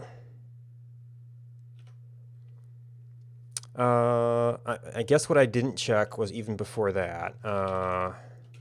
Would that even serve as the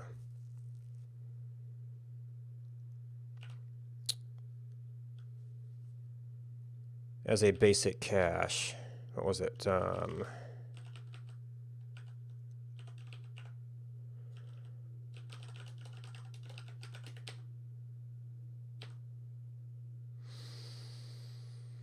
That was a tile index cache.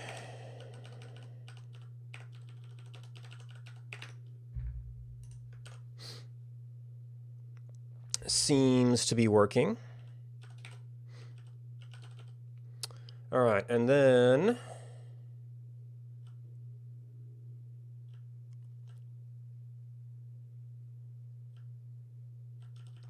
so you should just be back to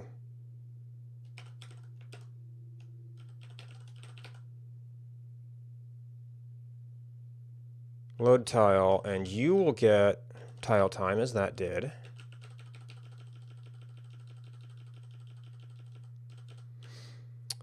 We don't need to keep a separate variable around.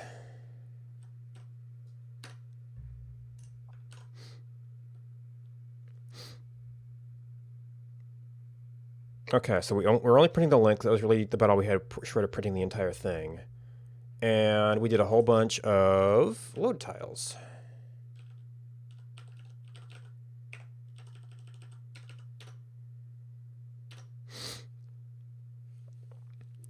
All right, so that might just be a straight up performance improvement. Not having to break that data up every time. I think we'll mostly count on leaflet in terms of the individual tiles. Maybe that transform gives us room to parse the data once and save that. But it's not going to be as big a deal because we're not going to be doing a whole bunch of them every time. So that in and of itself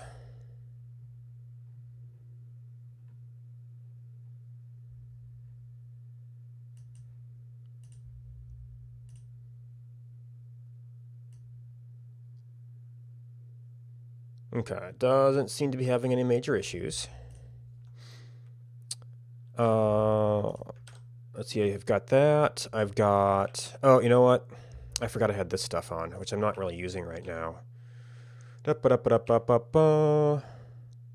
a debugging thing.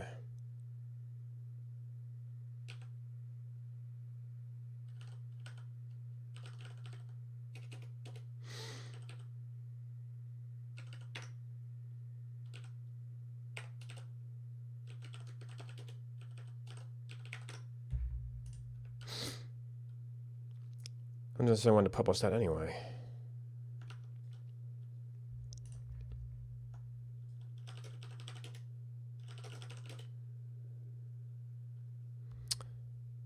All right, so that is cached parsed index,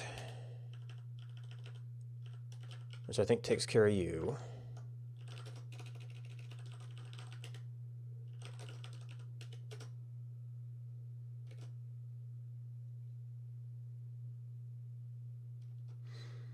Yeah, all that stuff, factored you out.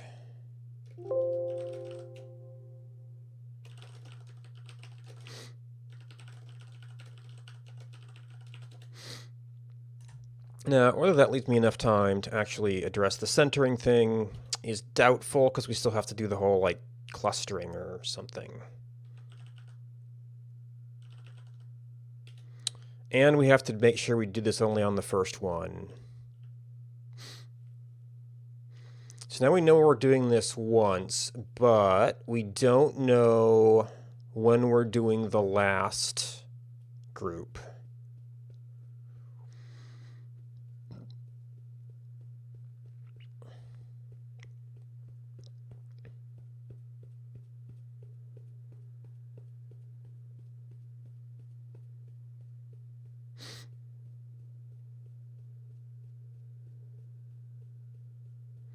Yes, there's that problem. Maybe I could use median instead of doing a full clustering.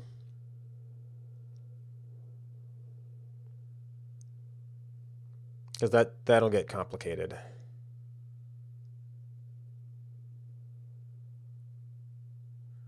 I guess I could do something really cheesy just to see if it gets the right idea.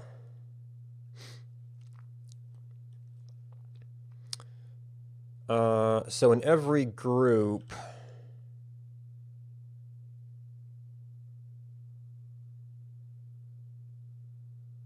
oh, I would, yeah, I guess I would do median, I would do median X and median Y. These are all grouped by Y.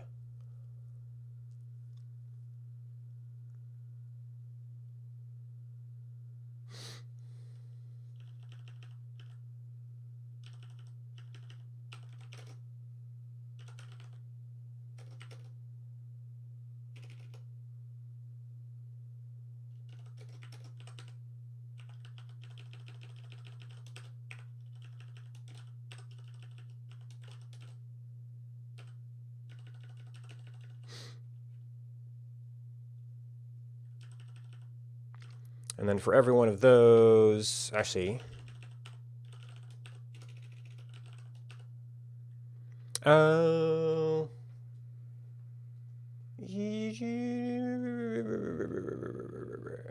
there's definitely one Y per. We can have multiple X's. In which case you'd want to remove duplicates.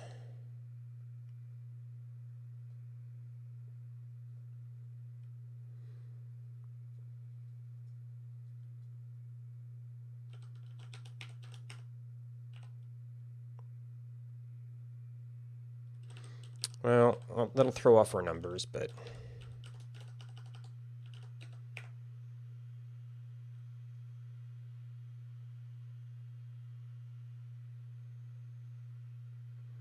I guess it doesn't represent the actual number of tiles at that coordinate, just the number of coordinates. Interesting.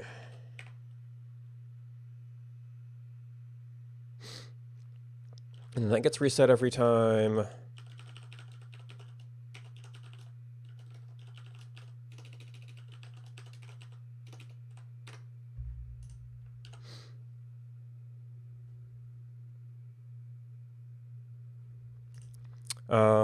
So what would you do? You do... Whoop.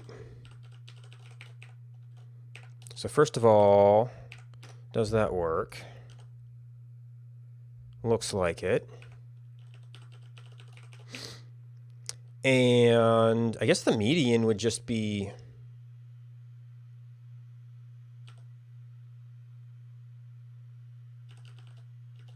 Actually, I forget if this is stateful or not.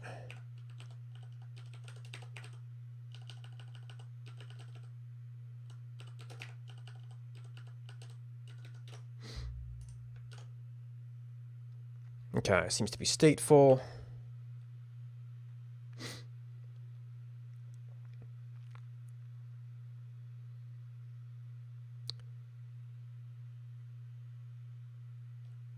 Huh, no up high tiles.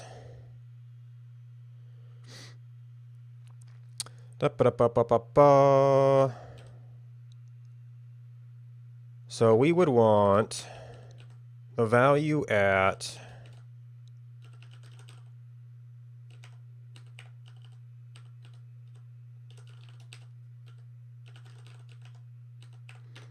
to get a median value.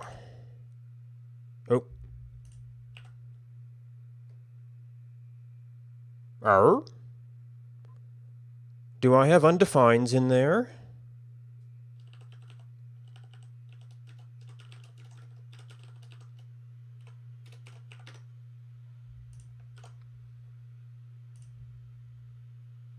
Particular near the middle? I don't think so. Do these not have valid lengths? Oh. They might be odd lengths, though.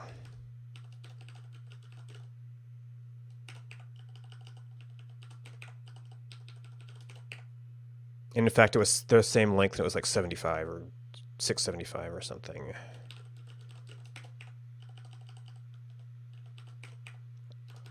I mean, I don't know which is probably you'd think floor would be simpler, but maybe just a built-in operation.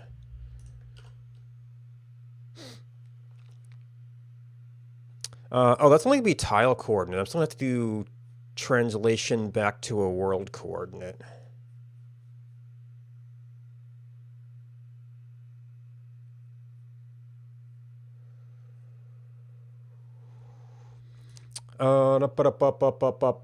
Which is not something I can do in this function.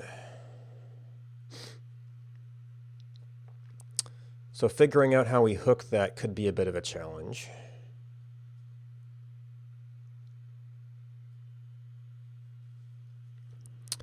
We probably do have a top-level map.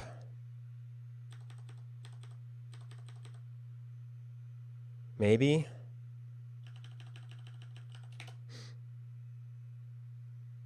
Oh, maybe not.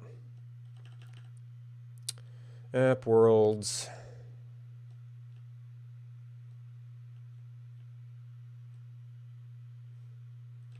Oh, it's thought to be an set in inhabit.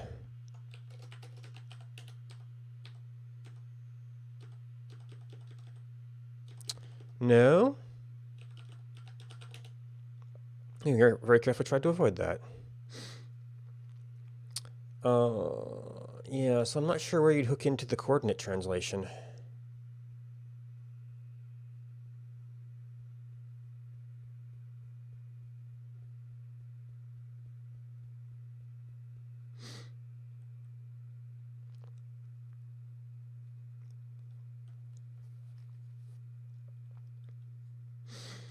That's kind of a weird, like, almost side effect thing. It's going to be a tile.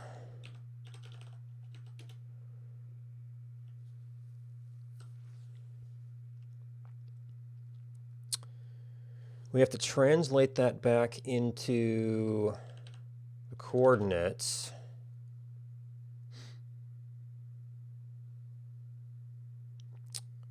We have to pass that, well, either the coordinate or some specific message back to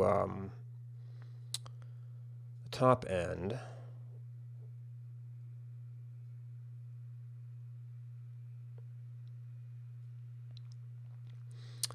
And this little function is probably positioned to do all of that.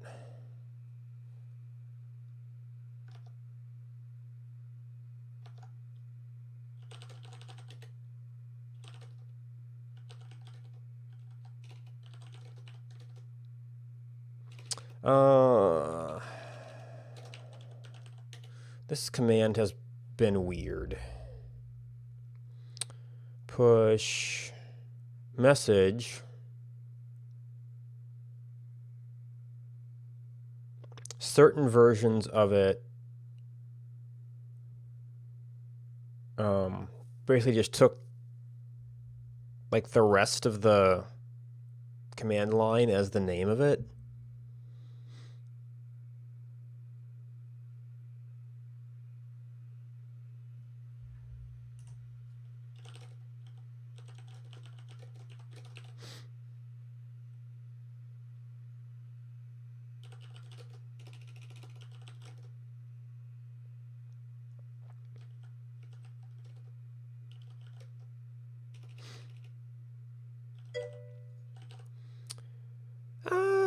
I could be sleeping better. But I got band simulation done.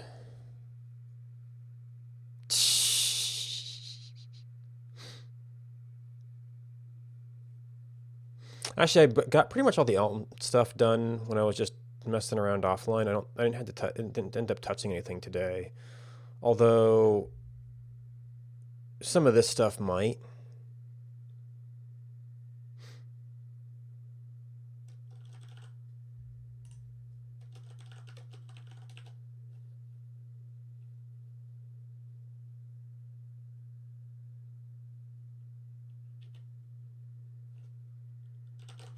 Okay, so that's clean. I'll need to update that. Elm is a programming language.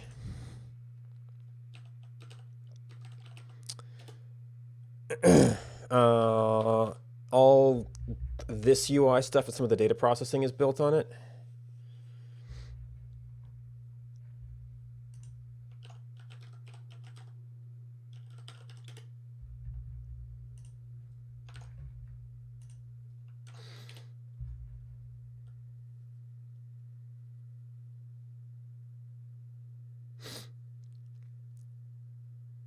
Okay.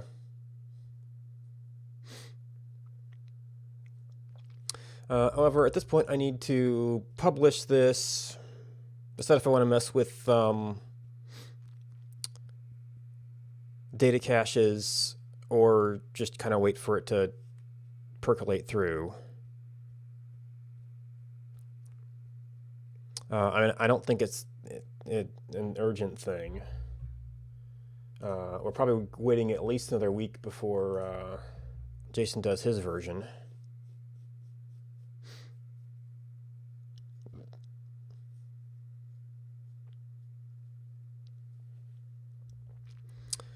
So there's that. We may have gotten a small optimization in.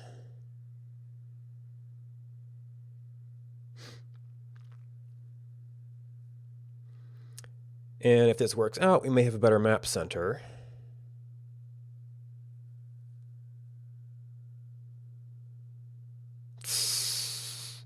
CoffeeScript is one I never really got into. And coffee is also something I never really got into. JavaScript, well, the map library I'm using is JavaScript, and I'm widely familiar with it from other things. So because I'm doing like custom layers, there's integration with Leaflet as well as, we're calling a function for every single to determine the color of every single one of these tiles, and then we're calling more functions to determine what these objects are. So it is potentially a more performance-intensive thing.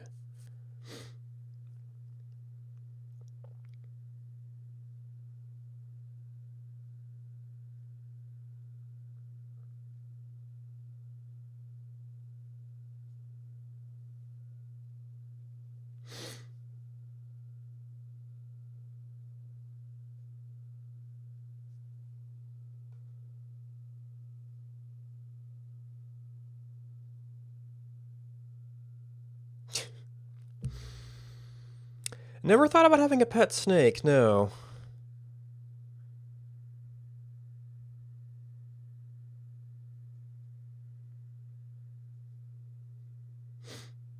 Of course, I've never been terribly attracted to any kind of pet, so... Well, I had a gerbil for a while.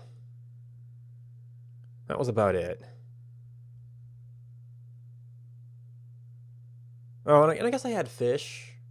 I don't remember if I actually wanted them or it was just kind of a thing for the kid to do.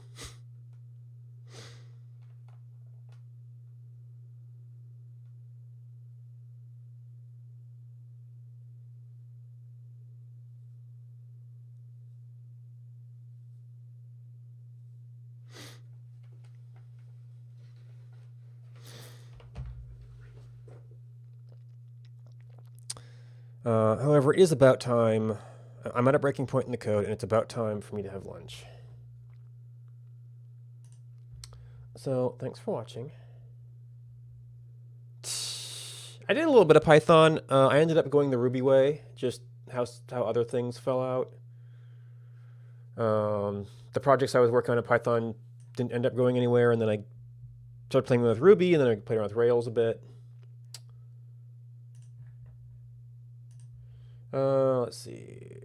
This is when I'm usually on. Now, next week, I don't know if I'll be around at all, or if I am, it will be a little bit weird because Thursday, I'm having my other bad tooth taken out.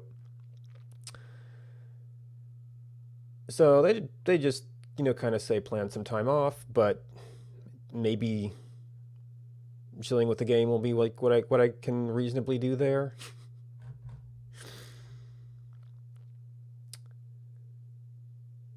Da, da, da, da, da, da, da, da, da.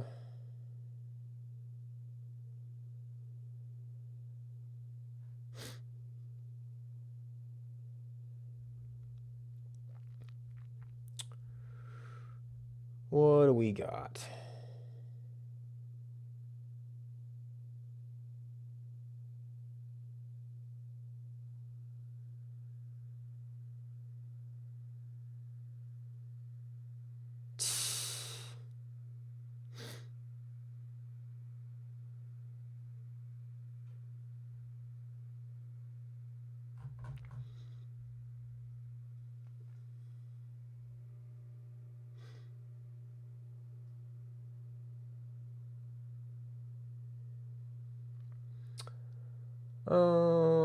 Let's see. Well,